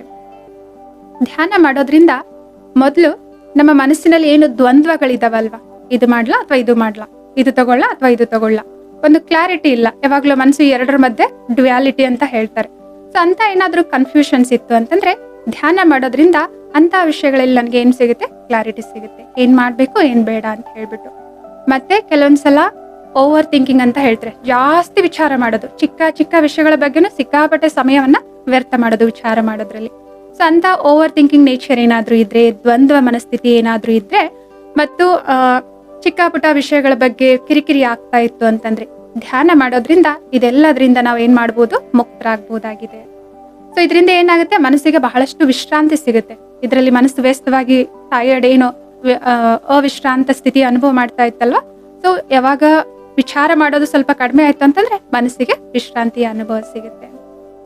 ಮತ್ತೆ ಏನೆಲ್ಲ ಪ್ರಾಪ್ತಿ ಇದೆ, ಮನಸ್ಸು ಹಗುರವಾಗಿರುತ್ತೆ ಮತ್ತು ನಿರ್ಣಯ ಮಾಡುವಂತಹ ಶಕ್ತಿ ನಮ್ಮಲ್ಲಿ ಜಾಸ್ತಿ ಆಗುತ್ತೆ. ಸೊ ಧ್ಯಾನ ಮಾಡೋದ್ರಿಂದ ಮನಸ್ಸಿನ ಆರೋಗ್ಯ ವೃದ್ಧಿ ಆಗುತ್ತೆ. ಇದರಿಂದ ಭಾವನಾತ್ಮಕವಾಗಿಯೂ ಕೂಡ ನಾವು ನಮ್ಮ ಸ್ವಾಸ್ಥ್ಯವನ್ನ ಕಾಪಾಡ್ಕೊಳ್ಬಹುದಾಗಿದೆ. ಹೇಗೆ, ನಮ್ಮ ವಿಚಾರಗಳೇ ಏನ್ ಮಾಡ್ತಾ ಇದಾವೆ, ನಮ್ಮ ಭಾವನೆಗಳನ್ನ ನಿರ್ಮಾಣ ಮಾಡ್ತಾ ಇದಾವೆ. ಸೊ ನಮ್ಮ ವಿಚಾರಗಳು ಸಕಾರಾತ್ಮಕವಾಗಿದ್ದಾವೆ ಅಂತಂದ್ರೆ ನಮ್ಮ ಭಾವನೆಗಳು ಕೂಡ ಸಕಾರಾತ್ಮಕವಾಗಿ ಇರ್ತವೆ. ಸೊ ಭಾವನೆಗಳು ಕೂಡ ಸಕಾರಾತ್ಮಕವಾಗಿದ್ದಾವೆ, ಹಗುರವಾಗಿದ್ದಾವೆ, ವಿಚಾರಗಳು ಕೂಡ ಶುದ್ಧವಾಗಿದ್ದಾವೆ, ಖುಷಿಯಿಂದ ತುಂಬಿದಾವೆ ಅಂತಂದ್ರೆ ಶಾರೀರಿಕ ಆರೋಗ್ಯ ಅಂತಂದ್ರು ಬೈ ಡಿಫಾಲ್ಟ್ ಆಗಿ ಅಂತಂದ್ರೆ ಆರೋಗ್ಯವಾಗಿ ನಾವು ಇದ್ದೇ ಇರ್ತೇವೆ. ಅಂತಂದ್ರೆ ಮಾನಸಿಕವಾಗಿ, ಭಾವನಾತ್ಮಕವಾಗಿ, ಶಾರೀರಿಕ ಆರೋಗ್ಯವನ್ನ ನಾವು ಧ್ಯಾನದಿಂದ ಪಡೆದುಕೊಳ್ಬಹುದಾಗಿದೆ. ಸೊ ಮತ್ತೆ ಈ ರಾಜಯೋಗದಲ್ಲಿ ನಾವು ಏನು ಸ್ವಯಂನ ಒಂದು ವಾಸ್ತವಿಕ ಸ್ವರೂಪದೊಂದಿಗೆ ಸಂಪರ್ಕ ಮಾಡ್ತೀವಿ. ಅಂದ್ರೆ ನಾನು ಈ ಶರೀರ ಅಲ್ಲ, ನಾನು ಆತ್ಮ ಆಗಿದ್ದೇನೆ. ಸೊ ಆತ್ಮದೊಂದಿಗೆ ಸಂಪರ್ಕ ಮಾಡಿ ಆತ್ಮನ ದಿವ್ಯ ಗುಣಗಳು, ಶಕ್ತಿಗಳನ್ನ ನಾವು ಅನುಭವ ಮಾಡ್ತೇವೆ. ಶಾಂತಿ, ಪ್ರೀತಿ, ದಯಾ, ಕರುಣೆ, ಸಹಾನುಭೂತಿ, ಸಹಯೋಗ, ಇವೆಲ್ಲನೂ ಕೂಡ ನಮ್ಮ ವಿಚಾರಗಳಲ್ಲಿ, ನಮ್ಮ ಮಾತುಗಳಲ್ಲಿ, ನಮ್ಮ ವ್ಯವಹಾರದಲ್ಲಿ ಸ್ವಾಭಾವಿಕವಾಗಿ ನಾವು ಧಾರಣೆ ಮಾಡ್ಕೊಳ್ಳಿಕ್ಕೆ ಪ್ರಾರಂಭ ಮಾಡ್ತೇವೆ. ಸೊ ಇದರಿಂದ ಏನಾಗುತ್ತೆ, ನಮ್ಮ ವ್ಯಕ್ತಿತ್ವದಲ್ಲಿ ಸುಧಾರಣೆ ಆಗುತ್ತೆ ಮತ್ತು ನಮ್ಮ ಸಂಬಂಧಗಳಲ್ಲಿ ಕೂಡ ಸಾಮರಸ್ಯ ಅನ್ನೋದು ಬರುತ್ತೆ. ಸೊ ಧ್ಯಾನ ಮಾಡೋದ್ರಿಂದ ನಮ್ಮ ಸಂಬಂಧಗಳು ಕೂಡ ಚೆನ್ನಾಗಿರ್ತವೆ. ಸೊ ಮತ್ತೆ ಧ್ಯಾನ ಮಾಡೋದ್ರಿಂದ ಏನಾದ್ರೂ ನಾವು ಗುರಿಗಳನ್ನ ಇಟ್ಕೊಂಡಿದೀವಿ, ಇದನ್ನ ಅಚೀವ್ ಮಾಡ್ಬೇಕು ಅನ್ಕೊಂಡಿದ್ದೀನಿ ನನ್ನ ಜೀವನದಲ್ಲಿ, ಅಥವಾ ಈ ರೀತಿ ಮಾಡ್ಬೇಕು ಅನ್ಕೊಂಡಿದ್ದೀನಿ ಅಂತ ಏನಾದ್ರೂ ಗುರಿ ಉದ್ದೇಶ ಇಟ್ಕೊಂಡಿದ್ವಿ ಅಂತಂದ್ರೆ ಆ ಗುರಿ ಉದ್ದೇಶದಲ್ಲಿ ದೃಢತಾ ಶಕ್ತಿ ತುಂಬುತ್ತೆ. ಅಂದ್ರೆ ಧ್ಯಾನ ಮಾಡ್ತಾ ಇದ್ರೆ ನಾನು ಇದನ್ನ ಮಾಡ್ಲೇಬೇಕು ಅನ್ನೋ ಆ ದೃಢತಾ ಶಕ್ತಿ ಅಥವಾ ವಿಲ್ ಪವರ್ ನಮ್ಮಲ್ಲಿ ಬರುತ್ತೆ. ಅದರಿಂದ ಏನೇ ಹಿಡಿದಿರುವ ಕೆಲಸವನ್ನ, ಅಂದ್ಕೊಂಡಿರುವ ಕೆಲಸವನ್ನ ಪೂರ್ಣ ಮಾಡುವಂತಹ ಕುಶಲತೆ ನಮ್ಮಲ್ಲಿ ಜಾಗೃತ ಆಗುತ್ತೆ. ಮತ್ತೆ ಧ್ಯಾನ ಮಾಡೋದ್ರಿಂದ ಏನಾಗುತ್ತೆ, ಈ ರಾಜಯೋಗದ ಅಭ್ಯಾಸ ಮಾಡ್ತಾ ಮಾಡ್ತಾ ನಾವು ಪರಂಪಿತ ಪರಮಾತ್ಮನ ಸತ್ಯ ಪರಿಚಯವನ್ನು ಕೂಡ ತಿಳ್ಕೊಳ್ತೇವೆ. ಅವರೊಂದಿಗೆ ನೇರವಾದ ಸಂಪರ್ಕವನ್ನ ಹೊಂದೋದ್ರಿಂದ ಅವರಲ್ಲಿರುವಂತಹ ಆ ದಿವ್ಯ ಗುಣಗಳು ಮತ್ತೆ ಶಕ್ತಿಗಳನ್ನ ನಾವು ನಮ್ಮಲ್ಲಿ ತುಂಬಿಸ್ಕೊಳ್ತೇವೆ ಮತ್ತು ನಮ್ಮಲ್ಲಿ ಧಾರಣೆ ಮಾಡ್ಕೊಳ್ತೀವಿ. ಇದರಿಂದ ನಾನು ನನ್ನ ಶಕ್ತಿ ಮತ್ತು ಗುಣಗಳಲ್ಲಿ ವೃದ್ಧಿಯನ್ನ ಹೊಂದಬಹುದು, ಒಂದು ಸಕಾರಾತ್ಮಕ ಮನೋಭಾವನೆಯನ್ನ ಬೆಳೆಸ್ಕೊಳ್ಬಹುದಾಗಿದೆ. ಮತ್ತು ನಾನು ಯಾವ ರೀತಿ ಬದುಕ್ಬೇಕು ಅನ್ಕೊಳ್ತೀನಿ, ಯಾವ ರೀತಿ ನನ್ನ ಸ್ವಭಾವವನ್ನ, ನನ್ನ ವ್ಯಕ್ತಿತ್ವವನ್ನ ರೂಪಿಸ್ಕೊಳ್ಬೇಕು ಅನ್ಕೋತಾ ಇದ್ದೀನಿ, ಆ ರೀತಿ ನಾನು ರೂಪಿಸ್ಕೊಳ್ಳಿಕ್ಕೆ ಸಾಧ್ಯ ಆಗುತ್ತೆ. ಸೊ ಮತ್ತು ನನ್ನಲ್ಲಿ ದಿವ್ಯ ಗುಣಗಳು ಧಾರಣೆ ಆಗಿರುವ ಕಾರಣ ನಾನೇನು ಹಣವನ್ನ ಸಂಪಾದನೆ ಮಾಡ್ತಾ ಇದ್ದೇನೆ ಅದನ್ನು ಕೂಡ ಬಹಳ ಒಳ್ಳೆಯ ರೀತಿಯಲ್ಲಿ ನಾನು ಸಂಪಾದನೆ ಮಾಡ್ತೇನೆ. ನನ್ನ ಹಣ ನಾನು ಸಂಪಾದನೆ ಮಾಡೋದು ಆಶೀರ್ವಾದಗಳಿಂದ ಕೂಡಿರುತ್ತೆ. ಸೊ ಇನ್ನೊಬ್ಬರ ನೋವು ಅಥವಾ ದುಃಖ, ಇನ್ನೊಬ್ಬರ ಶಾಪ ಅದರಲ್ಲಿ ಇರೋದಿಲ್ಲ. ಯಾಕಂದ್ರೆ ನನಗೆ ಯಾವ್ದು ಸರಿ ಯಾವ್ದು ತಪ್ಪು ಅನ್ನೋ ಸಂಪೂರ್ಣವಾದ ಅರಿವು ನನ್ನಲ್ಲಿದೆ. ಸೊ ಮತ್ತೆ ಇನ್ನೇನ್ ಲಾಭಗಳಿದೆ ಧ್ಯಾನ ಮಾಡೋದ್ರಿಂದ, ನಾನು ಶಾಂತವಾಗಿದ್ದೆ ಅಂತಂದ್ರೆ, ಎಲ್ಲರೊಂದಿಗೂ ಏನು ಸರಿಯಾದ ರೀತಿಯ ವ್ಯವಹಾರ ಮಾಡ್ತಾ ಇದ್ದೀನಿ ಅಂತಂದ್ರೆ, ನಾನಿಲ್ಲಿ ಏನು ವಿಚಾರ ಮಾಡ್ತೇನೆ, ನನ್ನ ಪ್ರತಿಯೊಂದು ವಿಚಾರದಿಂದ ಈ ಪರಿಸರದಲ್ಲಿ ಪ್ರಕಂಪನಗಳು ಹರಡ್ತಾ ಇವೆ. ನಾನು ಸದಾ ಖುಷಿಯಾಗಿದ್ದೇನೆ, ಹಗುರವಾಗಿದ್ದೇನೆ, ಲವಲವಿಕೆಯಿಂದ ಇದ್ದೇನೆ, ಮಧುರವಾಗಿದ್ದೇನೆ ಅಂತಂದ್ರೆ ನನ್ನಿಂದ ಅದೇ ರೀತಿಯ ಪ್ರಕಂಪನಗಳು ಈ ಪರಿಸರದಲ್ಲೆಲ್ಲ ಹರಡ್ತವೆ. ಸೊ ಇದರಿಂದ ನಾನು ಎಲ್ಲಿರ್ತೇನೆ ಅಲ್ಲಿಯ ವಾಯುಮಂಡಲನೂ ಕೂಡ ಸಕಾರಾತ್ಮಕವಾಗಿರುತ್ತೆ ಮತ್ತು ಖುಷಿಯಿಂದ ತುಂಬಿರುತ್ತೆ. ಸೊ ಇದರಿಂದ ನಾವು ವಾಯುಮಂಡಲದ ಶಕ್ತಿಯನ್ನು ಕೂಡ ಏನ್ ಮಾಡ್ತಾ ಇದ್ದೇವೆ, ನಿರ್ಮಾಣ ಮಾಡ್ತಾ ಇದ್ದೇವೆ. ಸೊ ನಾವು ಖುಷಿಯಾಗಿದ್ದಾಗ, ಒಂದು ದೃಢತೆಯಲ್ಲಿದ್ದಾಗ, ಸ್ಥಿರತೆಯಲ್ಲಿದ್ದಾಗ ಇನ್ನೊಬ್ರಿಗೂ ಕೂಡ ನಾವು ಏನ್ ಮಾಡ್ತೇವೆ, ಅದೇ ರೀತಿ ಇರ್ಲಿಕ್ಕೆ ಅವರಿಗೆ ಮಾರ್ಗದರ್ಶನವನ್ನ ಮಾಡ್ತೇವೆ. ಸೊ ನಾವಷ್ಟೇ ಇದರ ಪ್ರಯೋಜನ ಪಡೆಯೋದಲ್ಲದೆ ನಮ್ಮ ಸಂಪರ್ಕದಲ್ಲಿ ಇರುವಂತವ್ರಿಗೂ ಕೂಡ ಇದರ ಲಾಭವನ್ನ ನಾವು ನೀಡಬಹುದಾಗಿದೆ. ಸೊ ಈ ರೀತಿ ಯೋಗ ಮಾಡೋದ್ರಿಂದ ಅಥವಾ ಧ್ಯಾನ ಮಾಡೋದ್ರಿಂದ ಅನೇಕ ಪ್ರಾಪ್ತಿಗಳು ಇದಾವೆ. ಸೊ ಆದ್ರಿಂದ ತಾವು ಕೂಡ ಇದಕ್ಕೋಸ್ಕರ ಸ್ವಲ್ಪ ಸಮಯ ಮಾಡ್ಕೊಂಡು, ಇದಕ್ಕೋಸ್ಕರ ಅಂತಂದ್ರೆ 1 ಗಂಟೆ 2 ಗಂಟೆ 3 ಗಂಟೆ ಸಮಯ ಏನ್ ಬೇಕಾಗಿಲ್ಲ. ಹೇಗ್ ಸಮಯ ಮಾಡ್ಕೊಳ್ಳೋದು ಹಾಗಿದ್ರೆ ಧ್ಯಾನ ಮಾಡ್ಲಿಕ್ಕೆ ತುಂಬಾ ಈಸಿ ಆಗಿದೆ, ಬಹಳ ಸಹಜವಾಗಿದೆ. ಸೊ ಯಾವಾಗ ನಾವು ಸಮಯ ತೆಗಿಬಹುದು ರಾಜಯೋಗದ ಅಭ್ಯಾಸ ಮಾಡ್ಬೇಕು ಅಂತಂದ್ರೆ, ನಾವೆಲ್ಲರೂ ಕೂಡ ಬೆಳಗ್ಗೆ ಎದ್ದ ತಕ್ಷಣ ಕಣ್ ಬಿಟ್ಟ ತಕ್ಷಣ ಏನು ಎದ್ಬಿಟ್ಟು ನಮ್ಮ ದಿನನಿತ್ಯದ ಕಾರ್ಯದಲ್ಲಿ ಪಟಪಟ ಅಂತ ಏನು ತೊಡ್ಕೊಳ್ಳೋದಿಲ್ಲ ಅಲ್ವಾ. ಕಣ್ ಬಿಟ್ಟ ಮೇಲೇನು ಕೂಡ 2 ನಿಮಿಷ 3 ನಿಮಿಷ ಇನ್ನು ಹಾಗೆ ಅಲ್ಲೇ ಇರ್ತೇವೆ ಅಲ್ವಾ. ಸೊ ಕಣ್ ಬಿಟ್ಟಾಗ 1-2 ನಿಮಿಷ ಅಥವಾ 1 ನಿಮಿಷ ನಾವು ಈ ರಾಜಯೋಗದ ಅಭ್ಯಾಸವನ್ನ ಮಾಡ್ಲಿಕ್ಕೆ ಕೊಡ್ಬೋದಾಗಿದೆ. ಹೇಗ್ ಮಾಡೋದು? ಆ ಸಮಯದಲ್ಲಿ ನೀವು ಕಣ್ಣು ಬಿಟ್ಟ ತಕ್ಷಣ ಒಂದು ಧನ್ಯವಾದ ಭಾವನೆಯನ್ನ ನಿಮ್ಮ ಮನಸ್ಸಿನಲ್ಲಿ ಜಾಗೃತ ಮಾಡ್ಕೊಳ್ಳಿ. ಧನ್ಯವಾದ ಭಗವಂತ, ಇವತ್ತೊಂದಿನ ನನಗೆ ಗಿಫ್ಟ್ ರೂಪದಲ್ಲಿ ಸಿಕ್ಕಿದೆ. ಎಷ್ಟೋ ಜನರಿಗೆ ನಾಳೆ ಬೆಳಗ್ಗೆ ಸೂರ್ಯನನ್ನ ನೋಡ್ತೀವೋ ಅನ್ನೋ ಗ್ಯಾರಂಟಿನೇ ಇರಲ್ಲ. ನೋಡ್ತೀವಲ್ವಾ, ಕೇಳ್ತೀವಲ್ಲ ವಿಷಯಗಳೆಲ್ಲ, ನ್ಯೂಸ್ ಅಲ್ಲೆಲ್ಲ ಹಾರ್ಟ್ ಅಟ್ಯಾಕ್ ಆಯ್ತು, ರಾತ್ರಿ ಶರೀರ ಬಿಟ್ರು ಅಂತ ಹೇಳ್ಬಿಟ್ಟು. ಸೊ ಇವತ್ತೊಂದು ದಿನ ನನಗೆ ಮತ್ತೆ ಇನ್ನೊಂದು ದಿನ ಜೀವನದಲ್ಲಿ ಸಿಕ್ಕಿದೆ ಗಿಫ್ಟ್ ರೂಪದಲ್ಲಿ, ಧನ್ಯವಾದ ಭಗವಂತನಿಗೆ ಧನ್ಯವಾದ ಹೇಳಿ. ಮತ್ತೆ ಇವತ್ತೊಂದಿನ ನನಗೆ ಎಕ್ಸ್ಟ್ರಾ ಸಿಕ್ಕಿದೆ ಜೀವನದಲ್ಲಿ, ಖುಷಿಯಾಗಿರೋದಕ್ಕಾಗಿ, ಆನಂದವಾಗಿರೋದಕ್ಕಾಗಿ, ನನ್ನಲ್ಲಿರುವಂತಹ ಈ ದಿವ್ಯ ಗುಣಗಳನ್ನ ಎಲ್ಲರೊಂದಿಗೂ ಹಂಚಿಕೊಳ್ಳೋದಕ್ಕಾಗಿ ನನಗೆ ಇವತ್ತೊಂದು ದಿನ ಜೀವನದಲ್ಲಿ ಗಿಫ್ಟ್ ರೂಪದಲ್ಲಿ ಸಿಕ್ಕಿದೆ. ಸೊ ಈ ರೀತಿ ಹೇಳ್ತಾ ಇದ್ದಂಗೆನೆ ಒಂದು ಧನ್ಯವಾದದ ಭಾವನೆ, ಗ್ರಾಟಿಟ್ಯೂಡ್ ಭಾವನೆಯನ್ನ ನೀವು ಜಾಗೃತ ಮಾಡ್ಕೊಳ್ಬಹುದು. ಸೊ ಮತ್ತೆ ಇನ್ನು ಯಾವ ರೀತಿ ಮಾಡ್ಬೋದು ನಾವು ಬೆಳಗಿನ ಮೆಡಿಟೇಷನ್ ಅನ್ನ? ಸೊ ಏನಾದ್ರೂ ಆಫೀಸಲ್ಲಿ ಯಾವ್ದಾದ್ರು ಮೀಟಿಂಗ್ ಇದೆ ನಿಮ್ಗೆ, ಅದ್ರ ಬಗ್ಗೆ ಏನಾದ್ರೂ ನಿಮ್ಗೆ ಯೋಚನೆ ಇತ್ತು ಅಂತಂದ್ರೆ ಬೆಳಗ್ಗೆ ಎದ್ದ ತಕ್ಷಣನೇ ಅದ್ರ ಬಗ್ಗೆ ಒಂದು ಸಕಾರಾತ್ಮಕವಾದ ಯೋಚನೆಯನ್ನ ಮಾಡಿ. ಇವತ್ತಿನ ದಿನ ಬಹಳ ನಿರ್ವಿಘ್ನವಾಗಿರುತ್ತೆ, ಬಹಳ ಸಕ್ಸಸ್ಫುಲ್ ಆಗಿರುತ್ತೆ. ಎಲ್ಲಾ ಮೀಟಿಂಗ್ಸ್ ಕೂಡ ಬಹಳ ಕೋಆಪರೇಟಿವ್ ಆಗಿ ನಡೀತವೆ. ಎಲ್ಲರೂ ಕೂಡ ಏನ್ ಕಾನ್ವರ್ಸೇಷನ್ ನಡೀತಾ ಇದೆ ಅದನ್ನ ಅರ್ಥ ಮಾಡ್ಕೊಳ್ತಾ ಇದ್ದಾರೆ. ಒಂದು ಕನ್ಸ್ಟ್ರಕ್ಟಿವ್ ವೇಲಿ ಮಾತುಕತೆ ನಡೀತಾ ಇದೆ ಮತ್ತು ಒಂದು ಒಳ್ಳೆಯ ಕನ್ಕ್ಲೂಷನ್ ಅನ್ನ ನಾವು ತೆಗೆದುಕೊಳ್ತಾ ಇದೀವಿ ಈ ಮೀಟಿಂಗ್ ಅಲ್ಲಿ. ಈ ಮೀಟಿಂಗ್ ಸಕ್ಸಸ್ಫುಲ್ ಆಗಿ ಆಗುತ್ತೆ. ಸೊ ಅದ್ರ ಬಗ್ಗೆ ನೀವು ಸಕಾರಾತ್ಮಕವಾದ ವಿಚಾರವನ್ನ ಕೂಡ ಮಾಡಬಹುದಾಗಿದೆ. ಅಥವಾ ನಿಮ್ಮ ಆರೋಗ್ಯದ ಬಗ್ಗೆನೇ ನೀವು ಒಂದು ಸಂಕಲ್ಪವನ್ನ ಮಾಡಬಹುದು. ನನ್ನ ಶರೀರ ಇವತ್ತು ಸ್ವಸ್ಥವಾಗಿದೆ, ನಿರೋಗಿಯಾಗಿದೆ, ಪರ್ಫೆಕ್ಟ್ ಆಗಿದೆ ಅಂತ ಹೇಳ್ಬಿಟ್ಟು ಶರೀರದ ಬಗ್ಗೆನೂ ಕೂಡ ನೀವು ಒಂದು ಸಕಾರಾತ್ಮಕ ಸಂಕಲ್ಪವನ್ನ ಮಾಡಿ ಅದ್ರ ಬಗ್ಗೆ ವಿಶ್ವಲೈಸ್ ಮಾಡಿ ಫೀಲ್ ಮಾಡ್ಬೋದು, ಅನುಭವ ಮಾಡ್ಬೋದು. ಈ ರೀತಿ ಬೆಳಗಿನ ಸಮಯದಲ್ಲಿ 1 ನಿಮಿಷ 2 ನಿಮಿಷ ನೀವು ಮೆಡಿಟೇಷನ್ ಅನ್ನ ಮಾಡ್ಬೋದು. ಸೊ ಅದಾದ್ಮೇಲೆ ಊಟ ಮಾಡ್ತೇವೆ, ತಿಂಡಿ ತಿಂತೇವೆ, ಮಧ್ಯಾಹ್ನ ಊಟ ಮಾಡ್ತೇವೆ, ರಾತ್ರಿ ಊಟ ಮಾಡ್ತೀವಲ್ವಾ, ಆ ಸಮಯದಲ್ಲಿ ಕೂಡ 1 ನಿಮಿಷ ಮ್ಯಾಕ್ಸಿಮಮ್, ಕಡಿಮೆ ಅಂದ್ರೂ ಕೂಡ 30 ಸೆಕೆಂಡ್ಸ್ ಅಂತೂ ಎಲ್ರಿಗೂ ಸಿಗುತ್ತೆ. ನಮ್ಗೆ ಆ ಊಟದ ತಟ್ಟೆಯನ್ನ ಮುಂದೆ ಇಟ್ಕೊಂಡಿದ್ದೇವೆ, 30 ಸೆಕೆಂಡ್ಸ್ 1-2 ಸಂಕಲ್ಪ ಮಾಡಿ. ಈ ತಟ್ಟೆ ನನ್ನ ಹತ್ರ ತಲುಪೋವರೆಗೂ ಯಾರೆಲ್ಲ ಇದಕ್ಕೋಸ್ಕರ ಪರಿಶ್ರಮ ಪಟ್ಟಿದ್ದಾರೆ, ಆ ರೈತರು ಹೊಲ ಗದ್ದೆಯಲ್ಲೆಲ್ಲ ಇದನ್ನೆಲ್ಲ ಬೆಳಿಲಿಕ್ಕೆ ಪರಿಶ್ರಮ ಪಟ್ಟಿದ್ದಾರೆ, ಅಥವಾ ಹಳ್ಳಿಗಳಿಂದ ಆ ಕಾಳುಗಳನ್ನ ಅಥವಾ ತರಕಾರಿಗಳನ್ನ ಸಿಟಿಗೆ ತರಲಿಕ್ಕೆ ಎಷ್ಟೋ ಜನರು ಪರಿಶ್ರಮ ಪಟ್ಟಿದ್ದಾರೆ, ಅಥವಾ ನನ್ಗೋಸ್ಕರ ಈ ಅಡಿಗೆಯನ್ನ ತಯಾರು ಮಾಡ್ಲಿಕ್ಕೆ ಎಷ್ಟೋ ಜನರು ಕಿಚನ್ ಅಲ್ಲಿ ಪರಿಶ್ರಮ ಪಟ್ಟಿದ್ದಾರೆ. ಸೊ ಎಲ್ಲರಿಗೂ ಕೂಡ ಧನ್ಯವಾದ. ಮತ್ತೆ ಎಷ್ಟೋ ಜನರಿಗೆ ನಾನು ಈ ಸಮಯದಲ್ಲಿ ಊಟ ಮಾಡ್ತಾ ಇದ್ದೀನಲ್ಲ, ಈ ಸಮಯದಲ್ಲಿ ಎಷ್ಟೋ ಜನರಿಗೆ ಊಟ ಇಲ್ಲ, ಹಸಿವಿನಿಂದ ಇದ್ದಾರೆ ಅವರು. ಸೊ ಇದಕ್ಕೋಸ್ಕರ ಧನ್ಯವಾದ. ಸೊ ಈ ರೀತಿ ಒಂದು ಧನ್ಯವಾದ ಭಾವನೆಯನ್ನ ನೀವು ರಚನೆ ಮಾಡಬಹುದು. ಅಥವಾ ಏನು ಊಟ ಇದೆ ಮುಂದ್ಗಡೆ ಅದನ್ನ ನೋಡ್ತಾ, ನಾನು ಪವಿತ್ರ ಸ್ವರೂಪ ಆತ್ಮ ಆಗಿದ್ದೀನಿ, ಇಲ್ಲಿಂದ ಪವಿತ್ರತೆಯ ಕಿರಣಗಳು ಆ ಊಟದ ತಟ್ಟೆಯಲ್ಲಿ ಹರಡ್ತಾ ಇವೆ. ಆ ಊಟ ಏನಾಗ್ತಾ ಇದೆ, ಶುದ್ಧ ಆಗ್ತಾ ಇದೆ, ಪವಿತ್ರ ಆಗ್ತಾ ಇದೆ. ಸೊ ಈ ಊಟ ಏನಾಗ್ತಿದೆ, ಪ್ರಸಾದ ಆಗ್ತಾ ಇದೆ. ಇಂಥ ಊಟವನ್ನ ನಾನು ತಿನ್ನೋದ್ರಿಂದ ನನ್ನ ಮನಸ್ಸು ಹೃದಯ ಶುದ್ಧ ಆಗ್ತಾ ಇದೆ, ಈ ಶರೀರ ಸ್ವಸ್ಥವಾಗ್ತಾ ಇದೆ, ನಿರೋಗಿ ಆಗ್ತಾ ಇದೆ. ಈ ರೀತಿ ಒಂದು ಸಕಾರಾತ್ಮಕವಾಗಿರುವಂತಹ ಸಂಕಲ್ಪವನ್ನ ಮಾಡ್ಬಿಟ್ಟು ನೀವು ಊಟವನ್ನ ಸೇವಿಸಬಹುದು. ಇದು ಕೂಡ ಏನಾಗಿದೆ, ಮೆಡಿಟೇಷನ್ ಆಗಿದೆ. ಎನರ್ಜೈಸ್ ಮಾಡ್ಬಿಟ್ಟು ಶಕ್ತಿಯನ್ನ ತುಂಬಿಟ್ಟು ನೀವು ಆ ಊಟವನ್ನ ಮಾಡ್ತಾ ಇದ್ದೀರಾ. ಮತ್ತೆ 1 ಗ್ಲಾಸ್ ನೀರು ಕುಡಿಬೇಕಾದ್ರೆ 1-2 ಸೆಕೆಂಡ್ 1-2 ಥಾಟ್ ಅನ್ನ ನೀವು ಕ್ರಿಯೇಟ್ ಮಾಡಬಹುದು. ಸೊ ನಾನು ಶಕ್ತಿಶಾಲಿ ಆತ್ಮ ಆಗಿದ್ದೇನೆ, ನನ್ನ ಶಕ್ತಿಯ ಪ್ರಕಂಪನಗಳು ಇಲ್ಲಿಂದ ಈ ನೀರಿನಲ್ಲಿ ಹರಡ್ತಾ ಇವೆ. ಈ ನೀರೇನಾಗ್ತಾ ಇದೆ, ಶುದ್ಧ ಆಗ್ತಾ ಇದೆ, ಪವಿತ್ರ ಆಗ್ತಾ ಇದೆ. ಸೊ ಈ ನೀರನ್ನ ಕುಡಿಯೋದ್ರಿಂದ ಈ ಶರೀರ ಏನಾಗ್ತಾ ಇದೆ, ಶಕ್ತಿಶಾಲಿ ಆಗ್ತಾ ಇದೆ. ಪ್ರತಿಯೊಂದು ಕಣನು ಕೂಡ ಏನಾಗ್ತಾ ಇದೆ, ಸೊ ಶಕ್ತಿಶಾಲಿ ಆಗ್ತಾ ಇದೆ. ಈ ರೀತಿ ಏನಾದ್ರೂ ಸರಿ ನಿಮ್ಗೆ ಏನ್ ಬೇಕಾಗಿದೆ ಜೀವನದಲ್ಲಿ ಆ ಸಂಕಲ್ಪವನ್ನ ಮಾಡ್ಬಿಟ್ಟು ಆ ನೀರನ್ನ ನೀವು ಕುಡೀರಿ. ಸೊ ಅದರ ಪ್ರಭಾವ ಶರೀರದ ಮೇಲೆ, ಆರೋಗ್ಯದ ಮೇಲೆ, ಮನಸ್ಸಿನ ಮೇಲೆ ಬೀಳುತ್ತೆ. ಸೊ ಈ ರೀತಿ ನೀವು ಸಮಯ ಮಾಡ್ಕೋಬಹುದು ಮೆಡಿಟೇಷನ್ ಮಾಡೋದಕ್ಕಾಗಿ.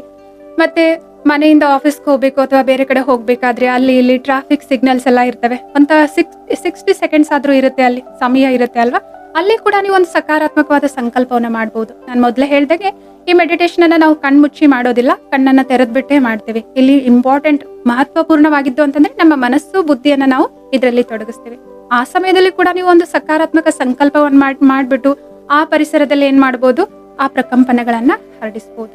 ಸೊ ಈ ರೀತಿ ಮಲ್ಗೋಕ್ಕಿಂತ ಮುಂಚೆ ಎಲ್ಲರೂ ಬೆಡ್ ಮೇಲೆ ಮಲಗಿದ ತಕ್ಷಣ ನಿದ್ರೆಗೆ ಜಾರಲ್ಲ. ಒಂದ್ 2 ನಿಮಿಷ 5 ನಿಮಿಷ ಎಚ್ಚರವಾಗಿರ್ತೀವಲ್ವಾ, ಆ 2 ನಿಮಿಷ 5 ನಿಮಿಷವನ್ನ ಮೊಬೈಲ್ ನೋಡೋದನ್ನ ಬಿಟ್ಬಿಟ್ಟು ಸ್ವಲ್ಪ ಸೈಡಿಗಿಟ್ಟು, ಸೊ ಇಡೀ ದಿನ ಏನೆಲ್ಲ ಆಗಿದೆ ಸ್ವಲ್ಪ ಮನಸ್ಸಿನಲ್ಲಿ ಅದನ್ನ ಆ ರೀಲ್ ಅನ್ನ ಮತ್ತೆ ರೀಟೇಕ್ ಓಡಿಸಿದ್ವಿ ಅಂತಂದ್ರೆ ಏನೆಲ್ಲ ಆಯ್ತು ಬೆಳಗ್ಗೆಯಿಂದ, ಇವರೆಲ್ಲ ಈ ರೀತಿ ನನ್ನ ಜೊತೆ ಮಾತಾಡಿದ್ರು, ಇವರೆಲ್ಲ ಈ ರೀತಿ ವ್ಯವಹಾರ ಮಾಡಿದ್ರು, ಇವರ ವ್ಯವಹಾರ ನನಗೆ ಸರಿ ಅನಿಸ್ಲಿಲ್ಲ, ಇವ್ರ ಮಾತುಗಳು ನನ್ಗೆ ಸರಿ ಅನಿಸ್ಲಿಲ್ಲ, ಈ ತರ ಇರುತ್ತಲ್ವಾ, ಏನೋ ಸ್ಯಾಟಿಸ್ಫ್ಯಾಕ್ಷನ್ ಇರುತ್ತಲ್ವಾ, ಇಷ್ಟ ಆಗದಿರೋದಿರುತ್ತಲ್ವಾ, ಅದು ಮನ್ಸಲ್ಲಿ ಕೂತಿರುತ್ತೆ. ಸೊ ನಾನು ಮಲಗೋಕ್ಕಿಂತ ಮುಂಚೆ ಅವುಗಳನ್ನ ಸ್ವಲ್ಪ ನೋಡ್ಬಿಟ್ಟು, ಸರಿ ಇವ್ರಂದ್ರು, ಇವ್ರ ಸಂಸ್ಕಾರ ಹೀಗಿದೆ, ಇದನ್ನ ನಾನು ಜಾಸ್ತಿ ಮನಸ್ಸಿಗೆ ಹಚ್ಕೊಳ್ಳುವಂತ ಅವಶ್ಯಕತೆ ಇಲ್ಲ, ಇದನ್ನ ಬಿಟ್ಬಿಡು. ಸೊ ಮನಸ್ಸಿಗೆ ಈ ರೀತಿ ಹೇಳ್ಬಿಟ್ಟು ಆ ವಿಚಾರಗಳನ್ನ ಅವತ್ತೇ ಆ ಮನಸ್ಸಿಂದ ತೆಗೆದು ಹಾಕ್ತೆ ಅಂತಂದ್ರೆ, ಮತ್ತು ಯಾವ್ದಾದ್ರು ವಿಷಯ ನನ್ಗೆ ಹೌದು ಇದನ್ನ ನನ್ನನ್ನ ಸರಿ ಮಾಡ್ಕೊಳ್ಬೇಕಾಗಿದೆ ಅಂತ ನನ್ಗೆ ಅನಿಸ್ತಾ ಇದೆ ಅಂತಂದ್ರೆ ಒಳಗಡೆಯಿಂದ ಅವಶ್ಯವಾಗಿ ನಾನು ಅದ್ರ ಕಡೆ ಗಮನ ಹರಿಸ್ಬೇಕಾಗಿದೆ. ಹೌದು, ನೆಕ್ಸ್ಟ್ ಟೈಮ್ ಇಂದ ನಾನು ಈ ರೀತಿ ಮಾತಾಡಬಾರ್ದು ಅಥವಾ ಈ ರೀತಿ ವ್ಯವಹಾರ ಮಾಡಬಾರ್ದು. ಹಾಗಿದ್ರೆ ಈ ರೀತಿ ಮಾಡಬಾರ್ದು ಅಂತಂದ್ರೆ ಯಾವ ರೀತಿ ವ್ಯವಹಾರ ಮಾಡ್ಬೇಕು ಅದ್ರ ಬಗ್ಗೆನೂ ಕೂಡ ನಾನು ಯೋಚನೆ ಮಾಡ್ಬೇಕಾಗಿದೆ. ಚೆಕ್ ಮಾಡ್ಕೊಂಡ್ವಿ, ಚೇಂಜ್ ಮಾಡ್ಕೊಳ್ಳಿಲ್ಲ ಅಂತಂದ್ರೆ ಚೆಕ್ ಮಾಡ್ಕೊಂಡ್ರೆ ಏನ್ ಪ್ರಯೋಜನ ಆಗೋದಿಲ್ಲ ಅಲ್ವಾ. ಇಲ್ಲ ಅಂತಂದ್ರೆ ನಿರಾಶೆಗೊಳಗಾಗ್ತೀವಿ, ಅಯ್ಯೋ ನನ್ನಲ್ಲಿ ಈ ಕಮ್ಮಿ ಇದೆ, ಈ ಕಮ್ಜೋರ್ ಇದೆ, ಹಿಂಗಾಗುತ್ತೆ ನನ್ನಿಂದ ಅಂತ ಬೇಸರಗೊಳ್ತೇವೆ. ಸೊ ಚೆಕ್ ಮಾಡ್ಕೊಂಡ್ಬಿಟ್ಟು ಅದೇ ಸಮಯದಲ್ಲಿ ನಾನು ಯಾವ ರೀತಿ ಚೇಂಜ್ ಮಾಡ್ಕೋಬೇಕಾಗಿದೆ ಇದ್ರ ಬಗ್ಗೆ ಯೋಚನೆ ಮಾಡಿದ್ವಿ ಅಂತಂದ್ರೆ ನೆಕ್ಸ್ಟ್ ಟೈಮು ಆ ರೀತಿ ಮಾತುಗಳು ಬಂದಾಗ, ಪರಿಸ್ಥಿತಿಗಳು ಬಂದಾಗ ನನ್ನ ವ್ಯವಹಾರದಲ್ಲಿ ಬದಲಾವಣೆ ಇರುತ್ತೆ. ಸೊ ಈ ರೀತಿ ಇಡೀ ದಿನ ಏನೆಲ್ಲ ನಡೆದಿದೆ ಅದ್ರ ಬಗ್ಗೆ ಸ್ವಲ್ಪ ಗಮನ ಕೊಟ್ಟು ಯೋಚನೆ ಮಾಡಿ, ಏನೇನೆಲ್ಲ ನನ್ನ ಕಡೆಯಿಂದ ಸರಿಯಾಗಿ ಆಗಿಲ್ಲ ಅಂತ ಅನ್ಸುತ್ತೆ ಅದನ್ನ ನಾನು ಪರಿವರ್ತನೆ ಮಾಡ್ಕೊಳ್ಳೋದಕ್ಕೋಸ್ಕರ ಯೋಚನೆ ಮಾಡಿದೆ, ಅಥವಾ ಏನೇನೆಲ್ಲ ನಾನು ಸರಿಯಾಗಿದ್ದೇನೆ ಅಂತ ಅನಿಸ್ತು, ಅದು ಸರಿಯಾಗಿದ್ದ ಮೇಲೂ ಬೇರೆದವರು ಬೇರೆ ರೀತಿ ಹೇಳಿದ್ರು ಅಂತಂದ್ರೆ ಅದ್ರ ಬಗ್ಗೆ ಯೋಚನೆ ಮಾಡೋ ಅವಶ್ಯಕತೆ ಇಲ್ಲ ಅಂತ ನನ್ನ ಮನಸ್ಸನ್ನ ಆ ಮಾತಿನಿಂದ ಬಿಡಿಸ್ಬಿಟ್ಟು, ಸೊ ಈ ರೀತಿ ನಾನು ಸ್ವಲ್ಪ ಹೊತ್ತು ಧ್ಯಾನ ಮಾಡಿದೆ ಅಂತಂದ್ರೆ ಒಳ್ಳೆ ನಿದ್ರೆನೂ ಕೂಡ ಬರುತ್ತೆ, ಆ ಮಾತುಗಳು ಮನಸ್ಸಲ್ಲಿ ಕೊರೆಯೋದಿಲ್ಲ ಅಲ್ವಾ. ಸೊ ಈ ರೀತಿ ಬೆಳಗ್ಗೆಯಿಂದ ಹಿಡಿದು ರಾತ್ರಿವರೆಗೂ ಅಲ್ಲಿ ಇಲ್ಲಿ 1 ನಿಮಿಷ 2 ನಿಮಿಷ ಸಮಯ ಸಿಗುತ್ತೆ ನಮ್ಗೆ. ನಾವೆಲ್ಲರೂ ಕೂಡ ಮನೇಲಿ ಇದೀವಿ ಅಂತಂದ್ರೆ ಚಿಕ್ಕ ಪುಟ್ಟ ಕೆಲಸಗಳನ್ನ ಮನೇಲಿ ಮಾಡ್ತಾ ಇರ್ತೀವಿ. ಆ ಕೆಲಸಗಳ ರೂಟೀನ್ ಕೆಲಸ ಆಗಿರ್ತವೆ, ದಿನಾಲು ಮಾಡುವಂತ ಕೆಲಸ ಆಗಿರ್ತವೆ, ಅದಕ್ಕೆಲ್ಲ ಬುದ್ಧಿ ಮನಸ್ಸನ್ನ ತೊಡಗಿಸ್ಬೇಕನ್ನೋ ಅವಶ್ಯಕತೆ ಇರೋದಿಲ್ಲ. ಅಂತ ಸಮಯದಲ್ಲಿ ಕೂಡ ನಾವು ಮೆಡಿಟೇಷನ್ ಅನ್ನ ಮಾಡ್ತಾ ಮಾಡ್ತಾ ಆ ಕರ್ಮಗಳನ್ನ ಮಾಡಬಹುದಾಗಿದೆ. ಇದಕ್ಕೆ ಕರ್ಮ ಯೋಗ ಅಂತ ಹೇಳ್ತಾರೆ. ಅಂದ್ರೆ ಕರ್ಮ ಮಾಡ್ತಾ ಇದ್ರು ನೀವು ಯೋಗ ಮಾಡ್ತಾ ಇದ್ದೀರಾ, ಧ್ಯಾನ ಮಾಡ್ತಾ ಇದ್ದೀರಾ. ಸೊ ಈ ರೀತಿ ನೀವು ಮೆಡಿಟೇಷನ್ ಮಾಡೋದಕ್ಕಾಗಿ ಸಮಯ ಇಡೀ ದಿನ ಯಾವಾಗ್ಲಾದ್ರೂ ಎಷ್ಟು ಸಮಯ ಬೇಕಾದ್ರೂ ಮಾಡ್ಕೊಳ್ಬಹುದಾಗಿದೆ. ಸೊ ಈ ರೀತಿಯಾಗಿ ದಿನದಲ್ಲಿ ಸಮಯವನ್ನ ತೆಗೆದುಕೊಂಡು ಈ ಅಭ್ಯಾಸವನ್ನ ಸಹಜವಾಗಿದೆ, ಇದೇನು ತುಂಬಾ ಕಾಂಪ್ಲೆಕ್ಸ್ ಆಗಿ ಇಲ್ಲ, ಕಠಿಣವಾಗಿಯೂ ಇಲ್ಲ. ಸಂಕಲ್ಪಗಳನ್ನ ಮಾಡೋದು, ವಿಶ್ವಲೈಸ್ ಮಾಡೋದು, ಅದರ ಅನುಭವವನ್ನ ಮಾಡ್ಬೇಕಾಗಿದೆ. ಜೀವನದಲ್ಲಿ ನಿಮ್ಗೆ ಏನ್ ಬೇಕಾಗಿದೆ ಅದು ಆಸ್ ಇಫ್ ಇವಾಗ ಆಗ್ತಾ ಇದೆ ಅಂತ ಹೇಳ್ಬಿಟ್ಟು ಅದ್ರ ಬಗ್ಗೆ ಸಂಕಲ್ಪ ಮಾಡ್ತಾ, ಏನ್ ಬೇಕಾಗಿದೆ ಅದ್ರ ಬಗ್ಗೆ ಯೋಚನೆ ಮಾಡ್ಬೇಕಾಗಿದೆ, ಏನಿದೆ ಅದರ ಬಗ್ಗೆ ಅಲ್ಲ. ಉದಾಹರಣೆಗೆ ನನ್ನ ಆರೋಗ್ಯ ಸರಿ ಇಲ್ಲ, ನಂಗೆ ಈ ನೋವು ಆ ನೋವು ಆ ಸಮಸ್ಯೆ ಇದೆ, ಅದರ ಬಗ್ಗೆ ಯೋಚನೆ ಮಾಡೋದಲ್ಲ. ನನ್ಗೆ ಏನ್ ಬೇಕಾಗಿದೆ, ನನ್ಗೆ ಆರೋಗ್ಯ ಬೇಕಾಗಿದೆ, ಸರಿ ನಾನು ಆರೋಗ್ಯವಾಗಿದ್ದೇನೆ ಅಂತ ಹೇಳ್ಬಿಟ್ಟು ಏನ್ ಬೇಕಾಗಿದೆಲ್ಲ ಅದರ ಬಗ್ಗೆ ಯೋಚನೆ ಮಾಡ್ತಾ, ಅದರ ಬಗ್ಗೆ ದೃಶ್ಯೀಕರಣ ವಿಶ್ವಲೈಸೇಷನ್ ಮಾಡ್ತಾ, ಅದರ ಅನುಭವ ಮಾಡ್ತಾ ಈ ಯೋಗದ ಅಭ್ಯಾಸವನ್ನ ನಾವು ಮಾಡಬಹುದಾಗಿದೆ.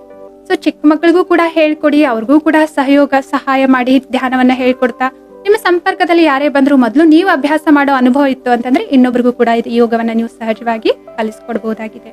ಹಾಗಿದ್ರೆ ಒಂದು ಸುಂದರವಾದ ಯೋಗದ ಅಭ್ಯಾಸದೊಂದಿಗೆ ಇದರ ಅನುಭವವನ್ನ ಮಾಡೋಣಂತೆ. ನೀವೆಲ್ಲಿದ್ದೀರಾ ಅಲ್ಲಿ ಕಂಫರ್ಟೇಬಲ್ ಆಗಿ 2 ನಿಮಿಷ ಕಾಲ ಯಾವ ಪೊಸಿಷನ್ ಅಲ್ಲಿ ನಿಮ್ಗೆ ಕೂತ್ಕೊಳ್ಬಹುದು ಅನ್ಸುತ್ತೆ ಆ ಪೊಸಿಷನ್ ದಲ್ಲಿ ಕುಳಿತುಕೊಳ್ಳಿ. ನಿಮ್ ಸುತ್ತಮುತ್ತ ತುಂಬಾ ಶಬ್ದಗಳಿರ್ಬೋದು, ವ್ಯಕ್ತಿಗಳೆಲ್ಲ ಮಾತಾಡ್ತಿರ್ಬೋದು. ಯಾವ್ದನ್ನು ಕೂಡ ಮನಸ್ಸಿಗೆ ಫೋರ್ಸ್ ಮಾಡಬೇಡಿ, ಇದು ಕೇಳಿಸ್ಕೋಬೇಡ ಅದು ಕೇಳಿಸ್ಕೋಬೇಡ ಅಂತ. ಎಲ್ಲವನ್ನ ಕೇಳಿಸ್ಕೊಳ್ಳಿ. ಮಾತುಗಳಿರ್ಬೋದು, ಶಬ್ದಗಳಿರ್ಬೋದು, ಪಕ್ಷಿಗಳು ಕೂಗ್ತಿರ್ಬೋದು, ಎಲ್ಲಾನು ಕೇಳಿಸ್ಕೊಳ್ಳಿ.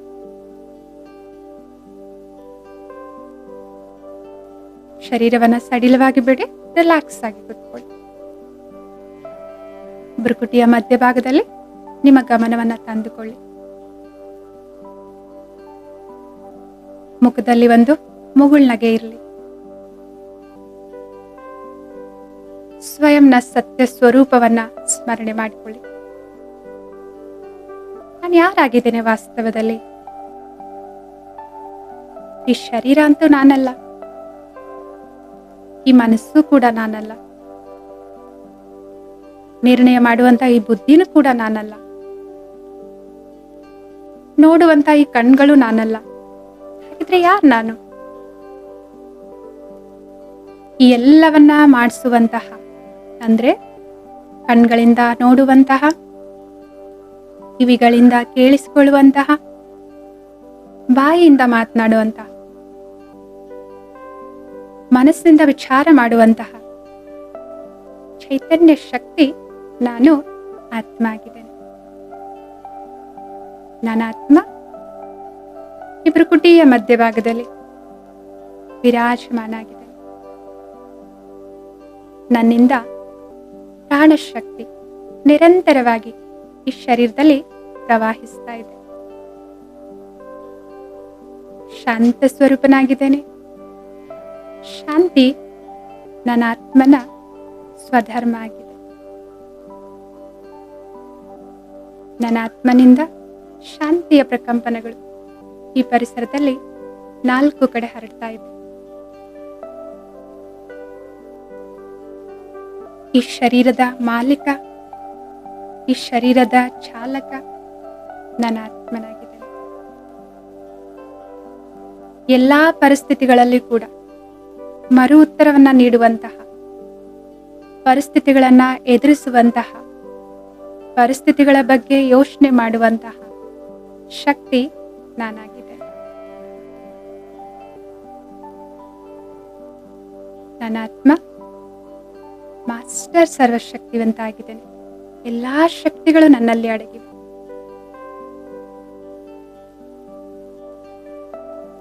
ನನ್ನ ಆತ್ಮ ಆನಂದ ಸ್ವರೂಪ ಆಗಿದೆ. ಯಾವುದೇ ಸ್ಥಿತಿಯಲ್ಲಿ ಕೂಡ ಮನಸ್ಸಿನ ಸ್ಥಿರತೆಯನ್ನ ಉಳಿಸಿಕೊಂಡು ಆ ಪರಿಸ್ಥಿತಿಯನ್ನ ನಿಭಾಯಿಸುವಂತಹ, ಆ ಪರಿಸ್ಥಿತಿಯನ್ನ ಪಾರು ಮಾಡುವಂತಹ ಪ್ರೇಮ ಸ್ವರೂಪ, ಆನಂದ ಸ್ವರೂಪ ಆತ್ಮ ಆಗಿದೆ.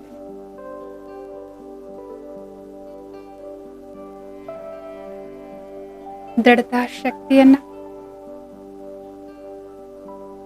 ಅಂದುಕೊಂಡಿರುವ ಕೆಲಸವನ್ನ ಮಾಡುವಂತಹ ಇಚ್ಛಾಶಕ್ತಿ ಉಳ್ಳಂತಹ ಶಕ್ತಿಶಾಲಿ ಆತ್ಮ ನಾನಾಗಿದೆ.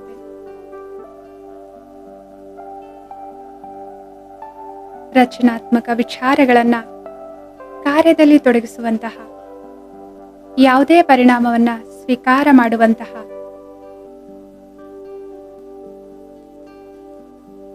ಶಾಂತ ಪವಿತ್ರ ಸ್ವರೂಪ ಆತ್ಮ ನಾನಾಗಿದೆ.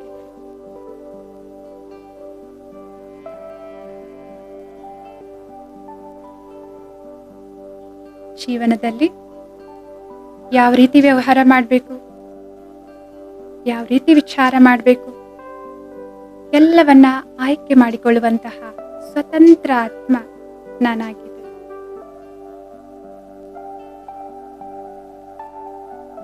ಎಲ್ಲದಕ್ಕಿಂತ ಹೆಚ್ಚಾಗಿ ಪರಂಪಿತ ಪರಮಾತ್ಮನ ಅತಿ ಪ್ರೀತಿಯ ಸಂತಾನ ನಾನಾಗಿದೆ.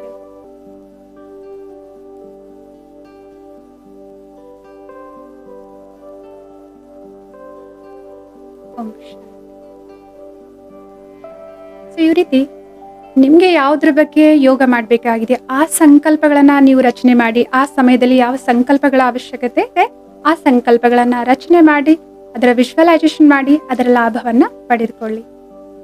ಆತ್ಮೀಯ ಸಹೋದರ ಸಹೋದರಿಯರೇ, ಈ ವಿಷಯದ ಬಗ್ಗೆ ನಿಮ್ಗೆ ಏನಾದ್ರೂ ಪ್ರಶ್ನೆಗಳಿದ್ರೆ ಅಥವಾ ಯಾವ್ದಾದ್ರೂ ಪಾಯಿಂಟ್ ಬಗ್ಗೆ ನಿಮ್ಗೆ ಕ್ಲಾರಿಫಿಕೇಶನ್ ಬೇಕಿತ್ತು, ಸ್ಪಷ್ಟನೆ ಬೇಕಿತ್ತು ಅಂತಂದ್ರೆ ಈ ವಿಡಿಯೋದ ಕಮೆಂಟ್ ಸೆಕ್ಷನ್ ಅಲ್ಲಿ ನೀವು ಕೇಳಬಹುದಾಗಿದೆ. ನಾವು ಖುದ್ದಾಗಿ ನಿಮ್ಮ ಎಲ್ಲಾ ಪ್ರಶ್ನೆಗಳಿಗೂ ಉತ್ತರವನ್ನ ನೀಡುತ್ತೇವೆ. ಸೊ ನೀವು ನಮ್ಮನ್ನ ನೇರವಾಗಿ ಸಂಪರ್ಕ ಮಾಡಬೇಕು, ನಮ್ಮ ಜೊತೆ ಮಾತಾಡಬೇಕು ಅಂತಂದ್ರೆ ಈ ವಿಡಿಯೋದ ಸ್ಕ್ರೀನ್ ಅಲ್ಲಿ ತೋರಿಸಲಾಗಿರುವಂತಹ ಮೊಬೈಲ್ ಸಂಖ್ಯೆಗಳಿಗೆ ನೀವು ಕರೆ ಮಾಡಬಹುದಾಗಿದೆ. ನಮ್ಮ ರಾಜಯೋಗದ ಎಲ್ಲಾ ತರಬೇತಿಗಳು ಈ ಸಂವಿಧಾನ ಯೂಟ್ಯೂಬ್ ಚಾನೆಲ್ ನಲ್ಲಿ ಲಭ್ಯ ಇವೆ. ಸೊ ಎಲ್ಲಾ ತರಬೇತಿಗಳು ನಿಶುಲ್ಕವಾಗಿವೆ. ಯಾವುದೇ ಇದಕ್ಕೆ ಚಾರ್ಜಸ್ ಇರೋದಿಲ್ಲ, ಅಂದ್ರೆ ಫೀಸ್ ಇರೋದಿಲ್ಲ. ಸೊ ಮುಂದಿನ ಸಂಚಿಕೆಯೊಂದಿಗೆ ಮತ್ತೊಂದು ವಿಷಯದೊಂದಿಗೆ ಮತ್ತೆ ನಾವೆಲ್ಲರೂ ಭೇಟಿಯಾಗೋಣ. ಅಲ್ಲಿಯವರೆಗೂ ಎಲ್ರಿಗೂ ಕೂಡ ನಮಸ್ತೆ. ಓಂ ಶಾಂತಿ.